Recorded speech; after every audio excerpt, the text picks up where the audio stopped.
Hello दोस्तों, आओ करें तैयारी में आपका स्वागत है। दोस्तों, आज की जो हमारी वीडियो होने वाली है इसमें हम करने जा रहे हैं यूपी पीसीएस प्रीलिम्स 2024 के लिए टेस्ट पेपर। और आज हम यहाँ पे देखने वाले हैं इन्वायरमेंट का टेस्ट। दोस्तों, ये एसटीडी फॉर सिविल सर्विसेज का टेस्ट है। उसका टेस्ट नंबर ये 18 है। ये एनवायरमेंट का टेस्ट है और ये सेक्शनल टेस्ट है। सेक्शनल टेस्ट है, इसका मतलब है कि यहाँ पे जो 100 क्वेश्चन होंगे ये 100 के 100 क्वेश्चन इन्वायरमेंट से ही संबंधित होंगे। दोस्तों, इस टेस्ट में बहुत ही अच्छे क्वेश्चंस को इंक्लूड किया गया है। इसको आप देखिएगा, इससे आपके जो भी पढ़ाई आप किए हैं ना, जो भी आप तैयारी किए हैं, उसको एक सपोर्ट मिलेगा, वो एक रिवीजन के तौर पे ये टेस्ट हो जाएगा। तो आप इसको जरूर दीजिएगा। और अगर आपको मेरी वीडियोस पसंद आ रही है तो प्लीज़ आप मेरे चैनल को सब्सक्राइब करिएगा, मेरे वीडियोस को लाइक करिएगा और ज़्यादा से ज़्यादा अपने फ्रेंड्स लोगों में शेयर करिएगा। देखिए, इसको ज़्यादा से ज़्यादा लाइक करने से, शेयर करने से क्या होता है ना कि मुझे एक मोटिवेशन मिलता है, जिससे मैं कंटिन्यू टेस्ट लेके आ सकती हूँ। तो इसी तरीके से मैं यूपी पीसीएस के पूरे टेस्ट यहाँ पे कंप्लीट कराऊंगी। अब इस इन्वायरमेंट का टेस्ट है, जिसको हम एसडी फॉर सिविल सर्विसेज का इन्वायरमेंट देख रहे हैं। इसके बाद से जो संस्कृति आईएएस है उसका भी हम देखेंगे, दृष्टि का भी देखेंगे, ध्येय का भी देखेंगे। जितने भी अच्छे इंस्टीट्यूट हैं उनके हम टेस्ट पेपर को कंप्लीट करेंगे। और अभी जो हमारा टेस्ट हो रहा है वो सेक्शनल वाइज हम देख रहे हैं। जैसे अभी हमने अपने चैनल पे पहले साइंस का टेस्ट अपलोड कर दिया है। साइंस के जितने भी अच्छे इंस्टीट्यूट थे उनके टेस्ट को हमने अपलोड कर दिया। अब हम यहाँ पे इन्वायरमेंट का देखेंगे। ऐसे आने वाले हम हर सब्जेक्ट का सेक्शनल टेस्ट देखेंगे। उसके बाद से हम लास्ट में इसका एफएलटी देखेंगे। तो चलिए फिर हम प्रश्नों को देखना स्टार्ट करते हैं। इसका क्वेश्चन फर्स्ट है, निम्नलिखित कथनों पर विचार करना है और बताना है कि दिए गए कथन में से कौन सा कथन जो है वो सही है। तो यहाँ पे 4 कथन दिया हुआ है। पहला है, वैश्विक स्तर पर पर्यावरण के प्रति राजनीतिक और सामाजिक जागरूकता लाने के लिए संयुक्त राष्ट्र के द्वारा विश्व पर्यावरण दिवस मनाया जाता है। देखिए, जो विश्व पर्यावरण दिवस मनाया जाता है, जो वर्ल्ड इन्वायरमेंट डे मनाया जाता है, ये संयुक्त राष्ट्र के द्वारा मनाया जाता है। और इसका रीजन क्या है कि वैश्विक स्तर पर पर्यावरण के प्रति राजनीतिक और सामाजिक जागरूकता फैलाई जा सके। तो देखिए, ये बिल्कुल करेक्ट स्टेटमेंट है। सेकेंड है, विश्व पर्यावरण दिवस की शुरुआत वर्ष 1971 में 5 जून से 16 जून तक संयुक्त राष्ट्र महासभा द्वारा आयोजित विश्व पर्यावरण सम्मेलन में की गई थी। तो देखिए, जो विश्व पर्यावरण दिवस की शुरुआत हुआ था वो 1971 में नहीं, बल्कि ये 1972 में, जो कि 5 जून से 16 जून तक संयुक्त राष्ट्र महासभा का ये सम्मेलन आयोजित हुआ था। उसमें जो है पर्यावरण दिवस मनाने की बात की गई थी। तो इस वजह से यहाँ पे ये गलत हो गया, क्योंकि ये ध्यान रखिएगा, ये सम्मेलन कब हुआ था, तो ये 1972 में हुआ था, ना कि 71 में हुआ था। इस वजह से सेकेंड स्टेटमेंट गलत हो गया। थर्ड है, पहला विश्व पर्यावरण दिवस 5 जून 1972 को मनाया गया था। देखिए, जो पहला विश्व पर्यावरण दिवस मनाया गया था ना, वो 1972 को नहीं, बल्कि वो 1973। तो ध्यान रखिएगा, 5 जून 1973 को मनाया गया था। इस वजह से थर्ड वाला भी गलत हो जाएगा।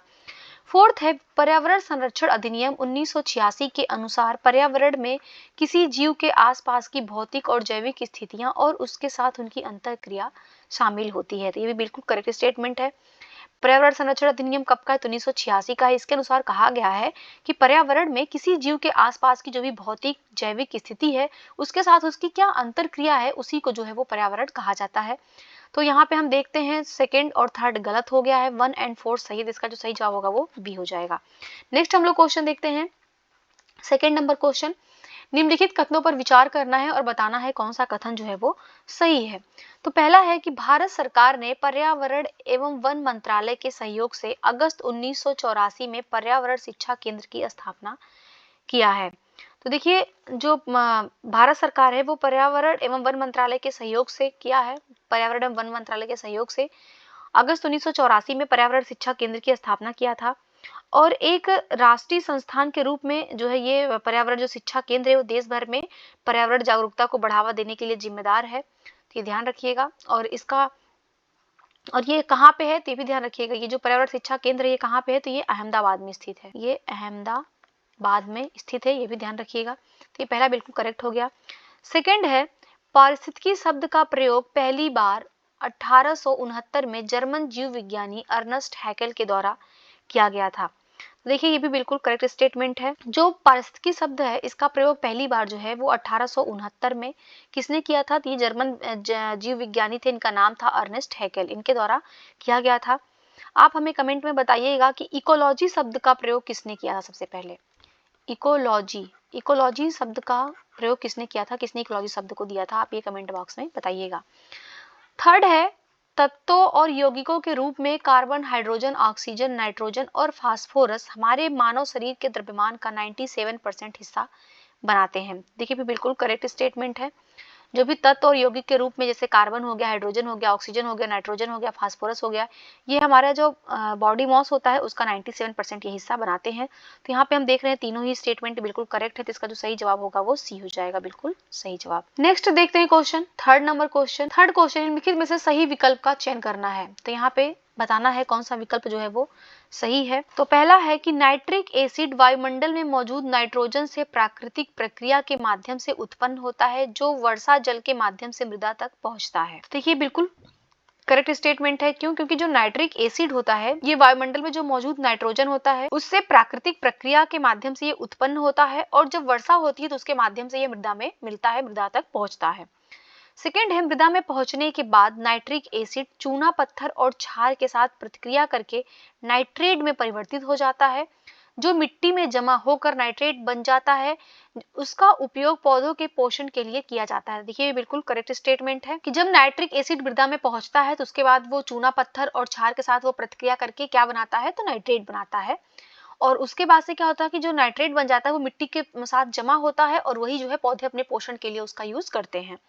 थर्ड है, पौधों द्वारा मिट्टी से अवशोषित नाइट्रोजन जटिल कार्बनिक यौगिकों में परिवर्तित हो जाता है। देखिए पौधों द्वारा जो मिट्टी से अवशोषित नाइट्रोजन होता है वो जटिल अकार्बनिक नहीं बल्कि कार्बनिक यौगिकों में परिवर्तित हो जाती है। ध्यान रखिएगा, बहुत छोटी सी यहाँ पे गलती है, अकार्बनिक नहीं बल्कि कार्बनिक यौगिकों में परिवर्तित होता है, इस वजह से थर्ड गलत हो जाएगा, केवल 1 और 2 सही है, तो इसका जो सही जवाब होगा वो डी हो जाएगा। नेक्स्ट क्वेश्चन देखते हैं, क्वेश्चन नंबर 4। गलत विकल्प का चयन करें। यहाँ पे बताना है कौन सा विकल्प जो है वो गलत है। तो पहला है कि फोटो सेल का उपयोग फायर अलार्म में किया जाता है। देखिए बिल्कुल करेक्ट स्टेटमेंट है। फायर अलार्म में किसका प्रयोग किया जाता है? फोटोसेल। फोटोसेल का प्रयोग जो है फायर अलार्म में किया जाता है। सेकेंड है, केंद्र सरकार के द्वारा 2019 में राष्ट्रीय स्वच्छ वायु कार्यक्रम, जो राष्ट्रीय क्लीन विंड प्रोग्राम जो है ये प्रारंभ किया गया था। तो ये भी बिल्कुल जो है वो करेक्ट स्टेटमेंट है।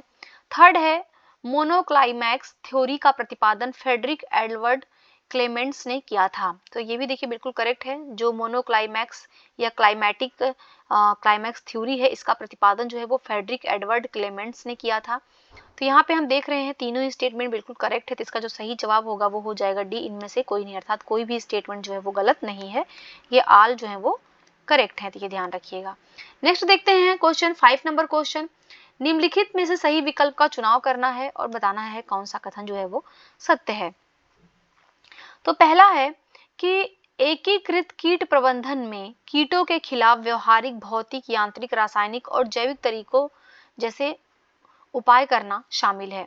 देखिए जो एकीकृत कीट प्रबंधन होता है उसमें कीटों के खिलाफ व्यवहारिक, भौतिक, यांत्रिक, रासायनिक और जैविक तरीकों जैसे उपाय किया जाता है। तो ये बिल्कुल करेक्ट स्टेटमेंट है।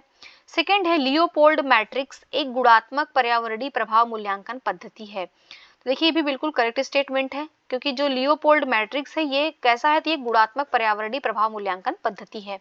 थर्ड है, हवा में तैरने वाले श्वसन योग्य सूक्ष्म कणों का आकार 5 माइक्रोन से कम होता है। देखिए जो हवा में तैरने वाले सूक्ष्म माइक्रोन होते हैं ना, जो सूक्ष्म कण होते हैं उनका जो आकार होता है वो 5 माइक्रोन से कम होता है। तो यहाँ पे देखिए तीनों ही स्टेटमेंट बिल्कुल करेक्ट है, तो इसका जो सही जवाब होगा वो सी हो जाएगा, सही जवाब। नेक्स्ट देखते हैं 6 नंबर क्वेश्चन। निम्नलिखित कथनों पर विचार करना है और सत्य कथन का चयन करना है। तो पहला है, हरित मफलर, ग्रीन मफलर एक प्रकार के काष्ठीय पेड़ होते हैं जो शोर के प्रभाव को कम करने के लिए शोर वाले स्थानों के पास लगाए जाते हैं। तो बिल्कुल करेक्ट है, जो ग्रीन मफलर होता है ये जो है ये नॉइज पॉल्यूशन से संबंधित होता है, उसको कम करने के लिए जो है एक ये वृक्ष लगाए जाते हैं। सेकंड है, अर्जीमोन के बीजों का उपयोग आमतौर पर सरसों के बीजों में मिलावट के रूप में किया जाता है। देखिए बिल्कुल करेक्ट स्टेटमेंट है, जो अर्जीमोन के बीज होते हैं ना इनका जो उपयोग किया जाता है ये सरसों के बीजों में मिलावट के रूप में किया जाता है। थर्ड है, गोवा में स्थित चेराव द्वीप एक संरक्षित कक्ष वनस्पति है। देखिए जो गोवा में स्थित जो चेराव द्वीप है ये कच्छ वनस्पति है। बिल्कुल ये भी जो है ये करेक्ट स्टेटमेंट है, ये ध्यान रखिएगा। चेराव द्वीप कहाँ पे है, तो गोवा में है, और ये कैसा एरिया है, तो ये कच्छ वनस्पति वाला मैंग्रोव क्षेत्र का ये एरिया है। फोर्थ है कि जून 2008 में तत्कालीन प्रधानमंत्री मनमोहन सिंह ने जलवायु परिवर्तन पर भारत की पहली राष्ट्रीय कार्य योजना जारी किया था। देखिए बिल्कुल करेक्ट स्टेटमेंट है, ये ध्यान रखिएगा। जो भारत की पहली राष्ट्रीय कार्य योजना है जलवायु परिवर्तन पर, वो जून 2008 में जो समय प्रधानमंत्री थे मनमोहन सिंह, उनके द्वारा किया गया था और इसमें जो है टोटल 8 मिशन बताए गए थे, 8 मिशन पे काम करना था। तो यहाँ पे हम देख रहे हैं चारों स्टेटमेंट करेक्ट है, तो इसका जो सही जवाब होगा वो डी हो जाएगा। 1, 2, 3 एंड 4 ऑल करेक्ट हैं। नेक्स्ट देखते हैं 7 नंबर क्वेश्चन।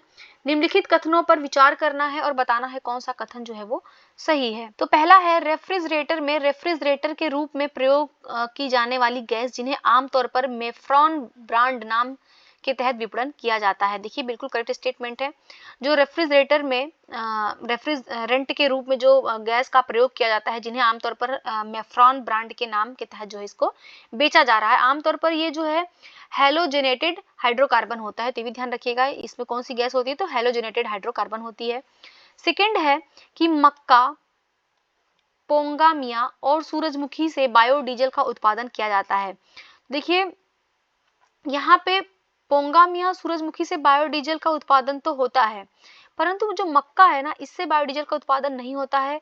मक्का से जो है वो एथेनॉल का उत्पादन होता है। तो मक्का से एथेनॉल का उत्पादन होता है, इस वजह से सेकंड स्टेटमेंट गलत हो जाएगा। थर्ड है करंज, महुआ और नीम आदि का उपयोग भी जैव ईंधन के रूप में किया जाता है। तो ये बिल्कुल करेक्ट है। करंज हो गया, महुआ हो गया, नीम हो गया, इन सभी का जो प्रयोग है वो जैव ईंधन बायोफ्यूल के रूप में किया जाता है। तो यहाँ पे हम देखते हैं सेकंड गलत हो गया, 1 एंड 3 सही। इसका जो सही जवाब होगा वो ए हो जाएगा सही जवाब। नेक्स्ट देखते हैं 8 नंबर क्वेश्चन। निम्नलिखित में से गलत विकल्प का चयन करना है, बताना है कौन सा विकल्प जो है वो गलत है। तो पहला है प्रकृति संरक्षण के लिए अंतरराष्ट्रीय संघ की परिभाषा के अनुसार किसी प्रजाति को तब विलुप्त माना जाता है जब वह 50 वर्षों तक अपने प्राकृतिक आवास में नहीं देखी गई हो। देखिए बिल्कुल करेक्ट है। जो IUCN है, जो अंतरराष्ट्रीय संघ है, उसने कहा है कि किसी भी प्रजाति को हम तब विलुप्त मानेंगे जब वो अपने प्राकृतिक आवास में 50 वर्षों से न देखी गई हो। सेकेंड है हीलियम एक अक्रिय और गैर ज्वलनशील गैस है जिसका उपयोग मौसम संबंधी अवलोकन के गुब्बारे भरने के लिए किया जाता है। तो बिल्कुल करेक्ट है। जो मौसम संबंधी गुब्बारे का प्रयोग करते हैं जानकारी के लिए, उसमें जो है हीलियम भरा जाता है। इसका कारण क्या है, क्योंकि हीलियम जो है अक्रिय गैस है और ये गैर ज्वलनशील गैस है, इसलिए इसका प्रयोग किया जाता है। थर्ड है नॉकनी सिंड्रोम फ्लोराइड के प्रदूषण के कारण होता है। तो देखिए जो नॉकनी सिंड्रोम होता है ये फ्लोराइड के प्रदूषण के कारण होता है। फ्लोराइड जैसे जो अभी दंत चिकित्सक लोग में जो भी मतलब लिक्विड देते हैं या टूथपेस्ट देते हैं, तो उसमें फ्लोराइड का ज्यादा प्रयोग होता है। फ्लोराइड होता है वो हमारे दांतों के लिए फायदेमंद तो होता है, लेकिन वो उसका जो साइड इफेक्ट होता है वो जैसे नॉकनी सिंड्रोम में होता है। तो ये ध्यान रखिएगा। तो यहाँ पे तीनों ही स्टेटमेंट जो है वो बिल्कुल करेक्ट है। तो इसका जो सही जवाब होगा वो हो जाएगा डी, इनमें से कोई नहीं, अर्थात ये तीनों जो हैं वो करेक्ट हैं। नेक्स्ट हम लोग क्वेश्चन देखते हैं, क्वेश्चन नंबर 9। निम्नलिखित में से कौन सा विकल्प भूतापी विद्युत ऊर्जा का स्रोत नहीं है। भूतापी विद्युत ऊर्जा जियोथर्मल इलेक्ट्रिक एनर्जी का स्रोत नहीं है। तो देखिए जम्मू और कश्मीर स्थित पूगा घाटी। देखिए भारत में जो भूतापी ऊर्जा के प्रमुख स्रोत हैं वो कौन कौन से हैं। तो देखिए जम्मू और कश्मीर स्थित पूगा घाटी है, ये बिल्कुल करेक्ट है। और गुजरात स्थित खंबात की खाड़ी भी है और ओडिशा स्थित तत्ता पानी। देखिए जो तत्ता पानी है ना, ये ओडिशा में नहीं है, ये ध्यान रखिएगा। तत्ता पानी कहाँ पे है, तो तत्ता पानी जो है ये छत्तीसगढ़ में है, इस वजह से ये गलत हो गया। तत्ता पानी कहाँ पे है, तो ये जो है वो छत्तीसगढ़ में स्थित है तत्ता पानी। और डी है तेलंगाना स्थित खम्बम। तो भी बिल्कुल करेक्ट है। तेलंगाना का जो खम्बम है ये भी जियोथर्मल इलेक्ट्रिक एनर्जी का सोर्स है। तो इसका जो सही जवाब होगा क्वेश्चन के हिसाब से वो सी हो जाएगा। सी इसका जो है सही जवाब नहीं है। नेक्स्ट हम लोग क्वेश्चन देखते हैं, क्वेश्चन नंबर 10। निम्नलिखित में से गलत विकल्प का चयन करना है, यहाँ पे बताना है कौन सा विकल्प है जो गलत है। तो पहला है कि सल्फर और नाइट्रोजन के ऑक्साइड सीधे तौर पर ग्लोबल वार्मिंग में योगदान नहीं देते हैं। देखिए जो ग्लोबल वार्मिंग में योगदान देते हैं, जो ग्रीन हाउस गैस में इफेक्ट होता है, एक होता है जो कुछ गैस होती है जो प्रत्यक्ष रूप से होती हैं और एक कुछ गैसें होती है जो अप्रत्यक्ष रूप से हमारे वायुमंडल को प्रभावित करती हैं। जैसे प्रत्यक्ष रूप से जो प्रभावित करती है उसमें जैसे कार्बन डाइऑक्साइड हो गया, नाइट्रोजन डाइऑक्साइड हो गया, CFC हो गया, मीथेन हो गया, ये सभी जैसे सल्फर हो गया, ये सब क्या है ना कि सीधे प्रभावित करती है। परंतु कुछ गैसें ऐसी होती है जैसे सल्फर और नाइट्रोजन के जो ऑक्साइड होते हैं वो प्रत्यक्ष रूप से प्रभावित नहीं करते हैं, वो किसी गैस के साथ मिल करके उसका जो है प्रतिक्रिया करके वो उनको प्रभावित करते हैं, इस वजह से जो है ये अप्रत्यक्ष रूप से प्रभावित करते हैं। तो पहला बिल्कुल करेक्ट हो गया। सेकेंड है कि वायुमंडल में कार्बन डाइऑक्साइड की बढ़ती सांद्रता के कारण पौधों की वृद्धि को कार्बन निषेचन कहा जाता है। तो देखिए ये भी जो है बिल्कुल करेक्ट स्टेटमेंट है। अगर वायुमंडल में कार्बन डाइऑक्साइड की सांद्रता बढ़ रही है तो उससे क्या होगा कि जो पौधों की वृद्धि होगी उसको वृद्धि बढ़ती है और इसको जो है कार्बन निषेचन कहा जाता है। और थर्ड है, नॉर्वेजियन दार्शनिक अर्ने नेस ने सबसे पहले 1973 में डीप इकोलॉजी शब्द का प्रयोग किया था। देखिए जो डीप इकोलॉजी शब्द का प्रयोग किया गया था जिसको गहन पारिस्थितिकी भी कहा जाता है, और इसका प्रयोग जो नॉर्वेजियन दार्शनिक थे अर्ने नेस इनके द्वारा किया गया था। तो यहाँ पे तीनों ही स्टेटमेंट बिल्कुल करेक्ट है, तो इसका जो सही जवाब होगा वो हो जाएगा डी, इनमें से कोई नहीं, अर्थात ये तीनों क्या है, करेक्ट है। ये ध्यान रखिएगा, तीनों जो है वो करेक्ट स्टेटमेंट है। नेक्स्ट हम लोग क्वेश्चन देखते हैं 11 नंबर क्वेश्चन। निम्नलिखित में से गलत विकल्प का चुनाव करना है, बताना है कौन सा विकल्प जो है वो गलत है।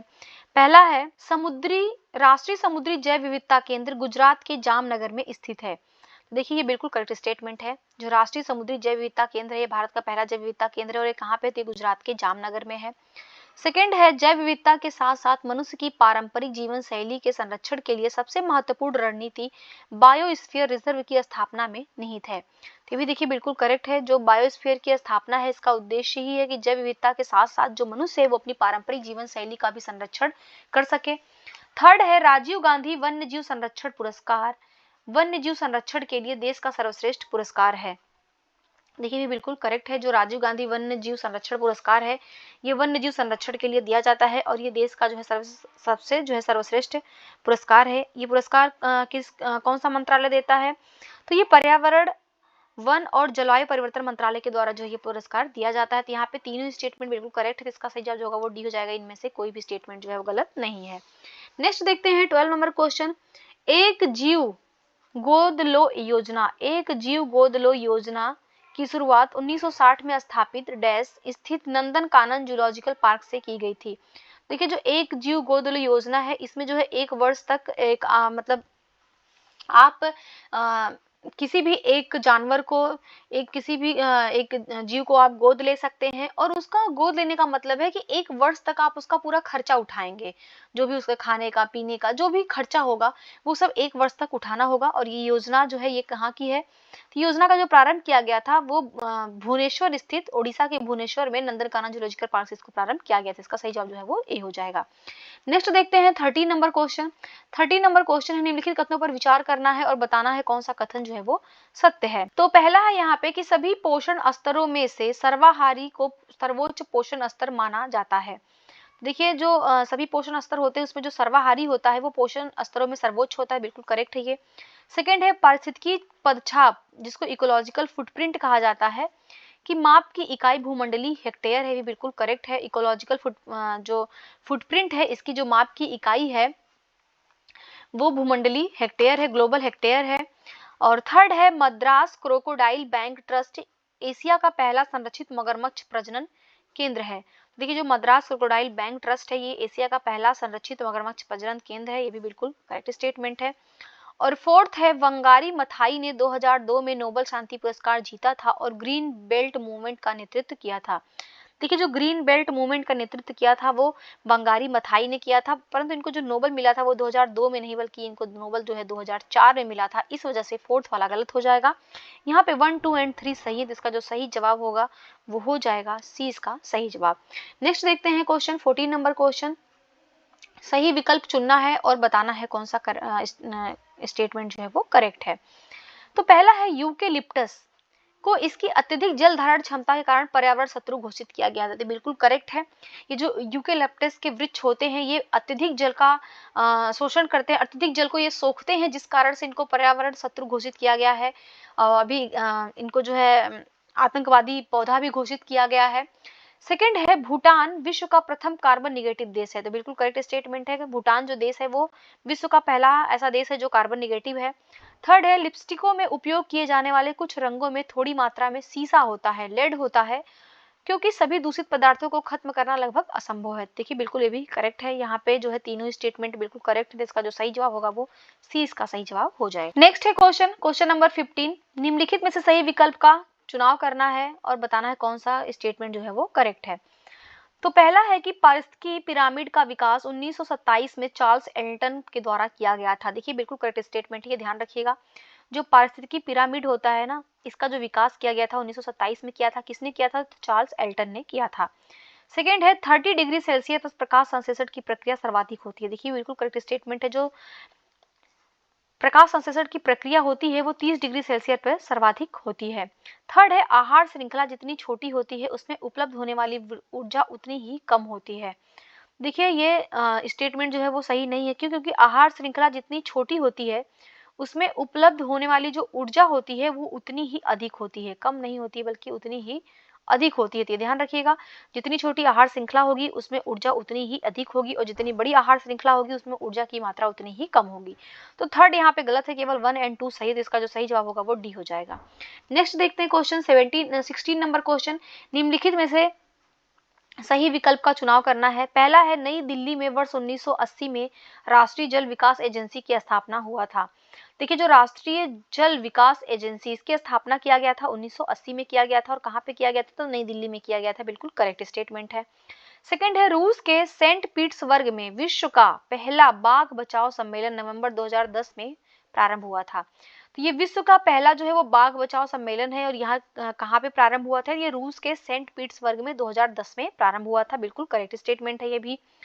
थर्ड है जेट्रोफा के बीजों से बायोफ्यूल का प्राप्त किया जाता है। तो बिल्कुल करेक्ट है, जेट्रोफा जो पौधा होता है उसके बीजों से जो है बायोफ्यूल बनाया जाता है। तो यहाँ पे तीनों स्टेटमेंट बिल्कुल करेक्ट है। तो इसका जो सही जवाब होगा वो सी हो जाएगा, इसका सही जवाब। नेक्स्ट है क्वेश्चन नंबर 17। भारत में ब्लू फ्लैग सर्टिफिकेशन के संबंध में गलत विकल्प का चयन करना है। देखिए जो ब्लू फ्लैग सर्टिफिकेशन होता है ना, ये एक अंतरराष्ट्रीय स्तर पर मान्यता प्राप्त इको लेवल है। तो ये जो है इंटरनेशनल लेवल पे जो है ये इको लेवल मान्यता प्राप्त एक इको लेवल है, जिसमें 33 मानदंड होते हैं। इसमें जो है 33 मानदंड होते हैं और इन्हीं के आधार पर जो है रैंकिंग प्रदान की जाती है। ये मानदंड जैसे होते हैं, जैसे पर्यावरण शिक्षा सूचना हो गया, स्नान के पानी की गुणवत्ता हो गया, पर्यावरण प्रबंधन हो गया, समुद्र तटों पर संरक्षण सुरक्षा सेवाएं हो गया।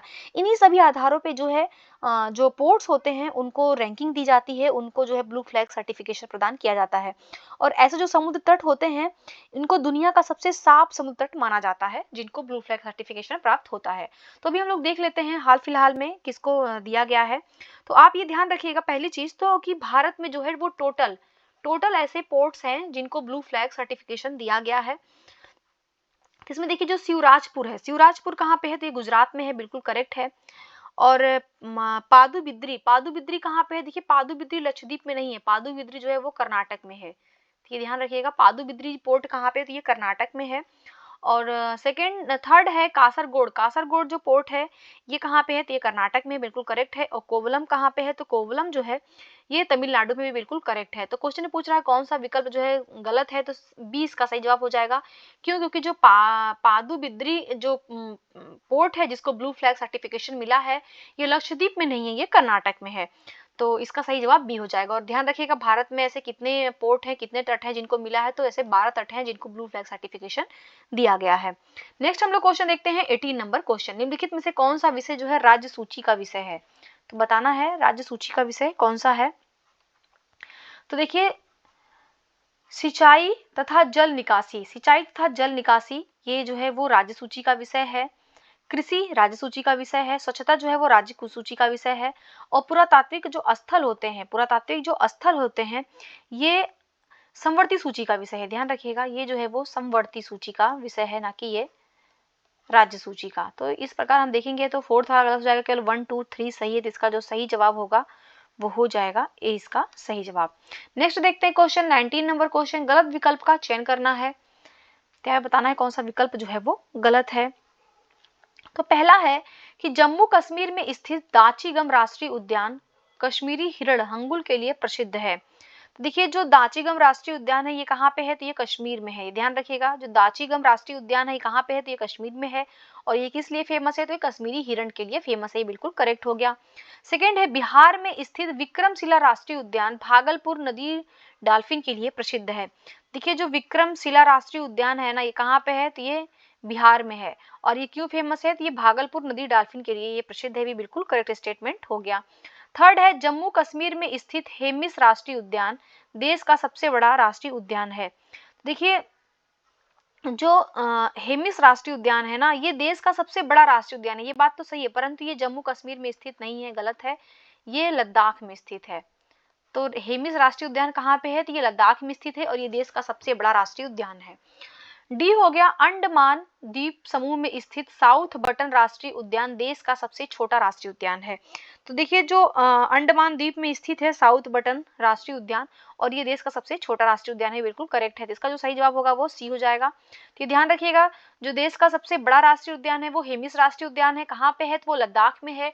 और देश का जो सबसे छोटा राष्ट्रीय उद्यान है वो है साउथ बटन राष्ट्रीय उद्यान। और साउथ बटन राष्ट्रीय उद्यान कहाँ पे है? तो ये अंडमान द्वीप समूह में स्थित है। नेक्स्ट हम लोग देखते हैं क्वेश्चन 20 नंबर क्वेश्चन, निम्नलिखित को सुमेलित करना है और सही उत्तर का चयन करना है। तो छत्तीसगढ़ जो है छत्तीसगढ़ में क्या है? तो यहाँ पे जो है लेमरू हाथी अभ्यारण्य है, एक से मैच कर देंगे। झारखंड में, तो झारखंड में जो है सिंह भूमि हाथी अभ्यारण्य है। पश्चिम बंगाल में जो है वो मयूरभंज हाथी अभ्यारण्य है। नहीं, देखिए जो पश्चिम बंगाल में है वो मयूर झरना हाथी अभ्यारण्य है। ओडिशा में जो है वो मयूरभंज हाथी अभ्यारण्य है। तो इस प्रकार अगर हम इसका सही मैच देखेंगे तो ए का 1, बी का 2, सी का 4 और डी का 3। तो इसका जो सही जवाब होगा वो बी हो जाएगा। नेक्स्ट है क्वेश्चन नंबर 21, निम्नलिखित में से गलत विकल्प का चयन करना है। पहला है आरेखीय रूप से व्यक्त किए गए पोषक स्तरों के चरणों को पारस्की पिरामिड कहा जाता है। देखिए बिल्कुल करेक्ट है। जो पारस्की पिरामिड होता है इसमें जो है पोषक स्तरों के चरण को दर्शाया जाता है और ये आरेखीय रूप में होता है, बिल्कुल करेक्ट है ये। सेकंड है वर्षा की जो मात्रा होती है वो वायुमंडल में जलवाष्प की मात्रा पर निर्भर करती है, तो ये बिल्कुल करेक्ट है। वर्षा की जो मात्रा होती है वायुमंडल में जितना जलवाष्प होता है उसी की मात्रा पर वो डिपेंड होता है। थर्ड है श्वसन हो गया, कार्बनिक पदार्थों का अपक्षय हो गया और प्रकाश संश्लेषण जैसी कुछ गतिविधियां जो हैं वो पृथ्वी के कार्बन चक्र को कार्बन डाइऑक्साइड प्रदान करती हैं। देखिए ये थोड़ा सा गलत स्टेटमेंट हो गया, क्यों? क्योंकि श्वसन कार्बनिक पदार्थों का अपक्षय, परंतु यहाँ पे प्रकाश संश्लेषण नहीं होगा बल्कि यहाँ पे होगा ज्वालामुखी। जो ज्वालामुखी जैसी विधियां होती हैं जिससे कार्बन का उत्सर्जन होता है और ये पृथ्वी के कार्बन चक्र को जो है कार्बन डाइऑक्साइड प्रदान करती हैं। तो यहाँ पे सी इसका सही जवाब होगा, सी वाला जो है वो गलत विकल्प है। नेक्स्ट हम लोग क्वेश्चन देखते हैं 22 नंबर क्वेश्चन, निम्नलिखित में से सही विकल्प का चयन करना है और बताना है कौन सा उत्तर जो है वो सही है। तो पहला है कि वायु एक प्रकार का मिश्रण है जिसमें नाइट्रोजन, ऑक्सीजन, कार्बन डाइऑक्साइड, जलवाष्प तथा कुछ अन्य गैसें मिश्रित होती है। तो बिल्कुल करेक्ट है, वायु जो है बहुत सारी गैसों का एक मिक्सचर होता है। तो सेकंड है कि पृथ्वी के वायुमंडल में वायु का लगभग 78% नाइट्रोजन होता है, 21% ऑक्सीजन होता है, बिल्कुल करेक्ट है ये भी। पृथ्वी के वायुमंडल में क्या है 78% तो नाइट्रोजन है, फिर 21% ऑक्सीजन है, उसके बाद से जो है आर्गन है, फिर कार्बन डाइऑक्साइड है। तो ऐसी गैसों का नीचे उनका परसेंटेज दिया हुआ है। थर्ड है सौर विकिरण की सबसे महत्वपूर्ण भूमिका जल चक्र में होती है और सौर विकिरण जल चक्र को चलाता है और जल को वाष्पित करता है। तो देखिए ये भी बिल्कुल करेक्ट स्टेटमेंट है। जो सौर विकिरण होता है उसका सबसे महत्वपूर्ण कार्य क्या होता है? जल चक्र को रेगुलेट करना। तो ये थर्ड वाला भी बिल्कुल करेक्ट हो गया। फोर्थ है कि यदि पृथ्वी पर पाए जाने वाले पेड़ पौधे समाप्त हो जाएं तो ऑक्सीजन और नाइट्रोजन गैसों की कमी हो जाएगी। देखिए अगर पृथ्वी पर जो पाए जाने वाले पेड़ पौधे होते, जो वनस्पतियां होती, अगर वो समाप्त हो जाएंगी ना तो ऑक्सीजन गैस की कमी होगी। तो ध्यान रखिएगा ऑक्सीजन की कमी होगी ना कि नाइट्रोजन की। तो इस वजह से जो है ये 4 वाला गलत हो जाएगा। तो 1 2 3 सही है। इसका जो सही जवाब होगा वो हो जाएगा सी इसका सही जवाब। नेक्स्ट है क्वेश्चन नंबर 23, कार्टाजेना प्रोटोकॉल को 11 सितंबर 2003 को लागू किया गया था। देखिए बिल्कुल करेक्ट स्टेटमेंट है। जैव विविधता पर कन्वेंशन के लिए जैव सुरक्षा पर ये कार्टाजेना प्रोटोकॉल हुआ था और ये प्रोटोकॉल कब हुआ था? तो 11 सितंबर 2003 को हुआ था। कारण क्या है कि कार्टाजेना जो प्रोटोकॉल है ये आधुनिक जैव प्रौद्योगिकी के परिणाम स्वरूप जीवित संशोधित जीवों की सुरक्षित हैंडलिंग, परिवहन और उपयोग सुनिश्चित करने के उद्देश्य से इसको लागू किया गया था। देखिए यहाँ पे कथन और कारण दोनों सही हैं और इसकी सही व्याख्या भी कर रहा है, इसलिए इसका जो सही जवाब होगा वो ए हो जाएगा। नेक्स्ट है क्वेश्चन नंबर 24, निम्नलिखित में से सही विकल्प का चुनाव करना है। पहला है कि एंडोसल्फान एक आर्गेनोक्लोरीन कीटनाशक और एसाइड है। देखिए बिल्कुल करेक्ट है। जो एंडोसल्फान है ये आर्गेनोक्लोरीन कीटनाशक और एसाइड है, ये कीटनाशक के रूप में इसका प्रयोग होता है। इसका जो सबसे ज्यादा प्रयोग किया जाता है वो संयुक्त राज्य अमेरिका का जो कैलिफोर्निया के सेंट्रल वैली है वहां पे इसका बहुत ज्यादा प्रयोग होता है। वहां पे खेती के क्षेत्र में इसका प्रयोग करते हैं। तो बिल्कुल करेक्ट स्टेटमेंट है। सेकंड है आंध्र प्रदेश में स्थित केलामेरू पक्षी अभ्यारण्य पेलिकन तथा समुद्री पक्षियों के लिए प्रसिद्ध है। बिल्कुल करेक्ट है। ये भी आंध्र प्रदेश में स्थित जो है केलामेरू पक्षी अभ्यारण्य। ध्यान रखिएगा केलामेरू जो पक्षी अभ्यारण्य है कहाँ पे? आंध्र प्रदेश में है और ये पेलिकन तथा समुद्री पक्षियों के लिए ये प्रसिद्ध है। थर्ड है चमगादड़ और उल्लू को प्राकृतिक राडार कहा जाता है। देखिए चमगादड़ को तो प्राकृतिक राडार कहा जाता है परंतु उल्लू को नहीं कहा जाता है। इस वजह से थर्ड वाला गलत हो जाएगा, केवल 1 और 2 सही है। इसका जो सही जवाब होगा वो डी इसका सही जवाब हो जाएगा। नेक्स्ट है क्वेश्चन नंबर 25, ऊर्जा उत्पादन में ईंधन के अपूर्ण दहन से निम्नलिखित में से कौन सी ग्रीन हाउस गैस उत्पन्न होती है। देखिए, जब भी ईंधन का अपूर्ण दहन होता है तो उससे कौन सी गैस निकलती है, तो उससे जो है वो कार्बन मोनोऑक्साइड गैस निकलती है। इसका सही जवाब जो है वो बी हो जाएगा, कार्बन मोनोऑक्साइड। नेक्स्ट है क्वेश्चन नंबर 26, निम्नलिखित कथनों पर विचार करना है और सही उत्तर का चयन करना है। तो पहला यहाँ पे कि ओजोन गैस के कारण फेफड़ों में क्षति होती है। देखिए, बिल्कुल करेक्ट स्टेटमेंट है, ओजोन गैस के कारण फेफड़ों में क्षति होती है। सेकंड है मीथेन गैस के कारण पृथ्वी के तापमान में वृद्धि होती है। तो ये भी बिल्कुल करेक्ट है, जो पृथ्वी के तापमान में वृद्धि हो रही है उसमें एक प्रमुख गैस जो है वो मीथेन गैस भी है। थर्ड है क्लोरोफ्लोरोकार्बन गैस के कारण ओजोन क्षरण एवं तापमान में वृद्धि होती है। देखिए, बिल्कुल करेक्ट स्टेटमेंट है, जो ओजोन डिप्लेशन हो रहा है और जो टेम्परेचर इंक्रीज हो रहा है इसमें एक बहुत बड़ा रोल जो है वो क्लोरोफ्लोरोकार्बन का है। फोर्थ है फ्लाई ऐश के कारण अस्थमा और प्रतिरक्षा संबंधी प्रतिक्रियाएं होती हैं। तो ये बिल्कुल करेक्ट है, जो अस्थमा और जो इम्यून रिलेटेड हमें डिजीज हो रही हैं उसमें एक बहुत बड़ा रोल जो है फ्लाई ऐश का है। तो यहाँ पे हम देख रहे हैं चारों स्टेटमेंट बिल्कुल करेक्ट है, तो इसका जो सही जवाब होगा वो डी हो जाएगा। 1 2 3 4 ऑल करेक्ट है। नेक्स्ट देखते हैं 27 नंबर क्वेश्चन, निम्नलिखित में से कौन सा विषय जो है वो समवर्ती सूची का है। पहला है प्रमुख बंदरगाह, जहाज रानी, खनिज संसाधन, इनमें से कोई नहीं। देखिए, इसका जो सही जवाब होगा वो डी होगा, इनमें से कोई नहीं, क्योंकि तीनों ही जो विषय हैं ये संघीय सूची के विषय हैं। तो ये ध्यान रखिएगा, ये तीनों ही जो विषय हैं ये संघीय सूची के विषय हैं, प्रमुख बंदरगाह, जहाज रानी और खनिज संसाधन। नेक्स्ट देखते हैं 28 नंबर क्वेश्चन, निम्नलिखित कथनों पर विचार करना है और बताना है कौन से कथन हैं जो सही हैं। तो वर्तमान में भारत में कुल 75 रामसर स्थल हैं। सेकंड है रामसर जो संधि है वो 1975 में लागू हुई। थर्ड है भारत में आर्द्र भूमियों का कुल क्षेत्रफल भारत के कुल भौगोलिक क्षेत्रफल का 2.7% है। और फोर्थ है भारत ने वर्ष 1984 में रामसर संधि पर हस्ताक्षर किए हैं। तो देखिए, यहाँ पे हम देखते हैं जो इसका सही जवाब होगा वो ए होगा, 1 और 2 जो है वो करेक्ट है। अर्थात वर्तमान में भारत में कुल 75 रामसर स्थल हैं और रामसर जो संधि है वो 1975 में लागू हुई थी। ये दोनों सही स्टेटमेंट है। देखिए, जो रामसर कन्वेंशन हुआ था ये समझौता जो है ये 2 फरवरी, ध्यान रखिएगा, ये 2 फरवरी 1971 को ईरान का रामसर स्थल है, रामसर शहर है, वहां पे ये समझौता हुआ था, इसलिए इसको रामसर स्थल भी कहा जाता है। और इस समझौते को जो है रामसर या आर्द्र भूमि संधि भी कहा जाता है, ये भी ध्यान रखिएगा। और ये लागू कब हुआ था, तो 1975 में हुआ था। और जो भारत में आर्द्र भूमियों का कुल क्षेत्रफल है वो भारत के कुल भौगोलिक क्षेत्रफल का 2.7% नहीं है बल्कि 4.7% है। तो ध्यान रखिएगा, अभी जितना वेटलैंड है वो भारत के कुल भौगोलिक क्षेत्र का 4.7% है। और भारत ने इस पे जो हस्ताक्षर किया था वो 1984 में नहीं किया था बल्कि ये 1982 में किया था। तो ये ध्यान रखिएगा, भारत ने जो है 1982 में इस समझौते पर साइन किया था। और जो केंद्रीय पर्यावरण, वन और जलवायु परिवर्तन मंत्रालय है उसने भारत में आर्द्रभूमि संरक्षण मामले के लिए एक नोडल मंत्रालय घोषित किया गया है उसको। तो यहाँ पे हम देख रहे हैं केवल 1 और 2 सही है, इसलिए इसका सही जवाब जो है वो ए हो जाएगा। नेक्स्ट हम लोग देखते हैं क्वेश्चन 29 नंबर क्वेश्चन, निम्नलिखित में से गलत विकल्प का चुनाव करना है। गलत विकल्प का चुनाव करना है और सही उत्तर बताना है। तो पहला है कि वे प्राकृतिक अवशोषक जो कार्बन डाइऑक्साइड गैस को अवशोषित करते हैं उन्हें कार्बन सिंक कहा जाता है। सेकेंड है वह कार्बन डाइऑक्साइड जो वायुमंडल से प्रकाश संश्लेषण की प्रक्रिया के माध्यम से मुक्त होकर पौधों और मृदा में संग्रहित हो जाती है वो हरित कार्बन कहलाती है। तो देखिए, यहाँ पे जो है इसका जो सही जवाब होगा वो बी हो जाएगा। कथन केवल 2 गलत है, पहला सही है। पहला क्या है कि वे प्राकृतिक अवशोषक जो कार्बन डाइऑक्साइड गैस को अवशोषित करते हैं उन्हें कार्बन सिंक कहा जाता है। ठीक है, जैसे महासागर हो गए, मृदा हो गया, जंगल हो गया, ये सब विश्व के सबसे बड़े कार्बन सिंक का काम करते हैं। जैसे महासागर हो गया, ये भी ध्यान रखिएगा, महासागर हो गया, जंगल जो हो गए, मृदा हो गई, तो ये सब जो है ये बहुत बड़े कार्बन सिंक के रूप में काम करते हैं। सेकेंड है कि वह कार्बन जो वायुमंडल के कार्बन डाइऑक्साइड से प्रकाश संश्लेषण की प्रक्रिया के माध्यम से मुक्त होकर पौधों और मृदा में संग्रहित हो जाता है वो हरित कार्बन कहलाता है। तो ये देखिए, यहाँ पे ये गलत है, क्यों? क्योंकि हमें बहुत छोटी सी गलती है, वह कार्बन डाइऑक्साइड नहीं बल्कि वह कार्बन, यहाँ पे कार्बन की बात हो रही है, जो कार्बन गैस है। तो कार्बन अगर वायुमंडल के कार्बन डाइऑक्साइड से प्रकाश संश्लेषण की प्रक्रिया के माध्यम से अगर मुक्त होकर पौधों और मृदा में संग्रहित होगा तो उसको हरित कार्बन कहेंगे। इस वजह से सेकंड वाला गलत हो जाएगा। नेक्स्ट देखते हैं क्वेश्चन है 30 नंबर क्वेश्चन, निम्नलिखित में से गलत विकल्प का चयन करना है और सही उत्तर बताना है। तो पहला है कि भूरा कार्बन जो ब्राउन कार्बन होता है वो एक प्रकार का एरोसोल है जो कि प्रकाश को अवशोषित करने वाला कार्बनिक पदार्थ होता है। देखिए बिल्कुल करेक्ट स्टेटमेंट है। जो भूरा कार्बन होता है वो एक प्रकार का एरोसोल है जो प्रकाश को अवशोषित करने वाला कार्बनिक पदार्थ होता है। सेकंड है ऊंचाई के साथ साथ तापमान में वृद्धि ऋणात्मक ताप पतन दर कहलाती है, इसे ही तापमान का प्रतिलोमन कहा जाता है।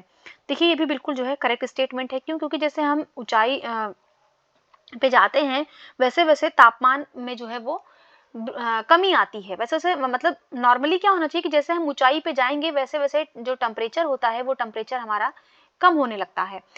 परंतु अगर इसके विपरीत सिचुएशन हो, जैसे जैसे हम ऊंचाई पे जाएं वैसे वैसे टेम्परेचर में भी वृद्धि आपको देखने को मिले, तो इसको मतलब है कि इसको हम लोग तापमान का प्रतिलोपन कहते हैं। नेगेटिव हीट लैप्स रेट उसको कहा जाता है। तो यहाँ पे देखिए दोनों ही स्टेटमेंट बिल्कुल करेक्ट है, तो इसका जो सही जवाब होगा वो सी हो जाएगा। सॉरी यहाँ पे गलत पूछ रहा है, ये ध्यान रखिएगा। तो इसका जो सही जवाब होगा तो वो हो जाएगा डी, इनमें से कोई नहीं। अर्थात ये दोनों ही स्टेटमेंट जो है वो करेक्ट हैं, ये ध्यान रखिएगा, ये दोनों ही स्टेटमेंट जो है वो करेक्ट हैं। नेक्स्ट है क्वेश्चन नंबर 31। निम्नलिखित कथनों पर विचार करना है और सत्य कथन का चयन करना है।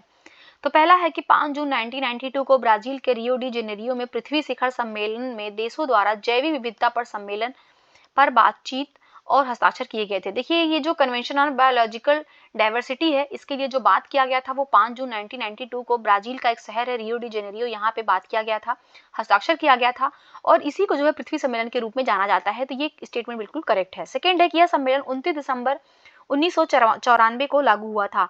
देखिए ये जो सम्मेलन है ये 29 दिसंबर 1994 को नहीं बल्कि ये 1993 को लागू हुआ था, इस वजह से सेकेंड वाला जो है वो गलत हो जाएगा। थर्ड है कि 18 फरवरी 1994 को भारत इस सम्मेलन का एक पक्षकार बन गया था। देखिए बिल्कुल करेक्ट स्टेटमेंट है।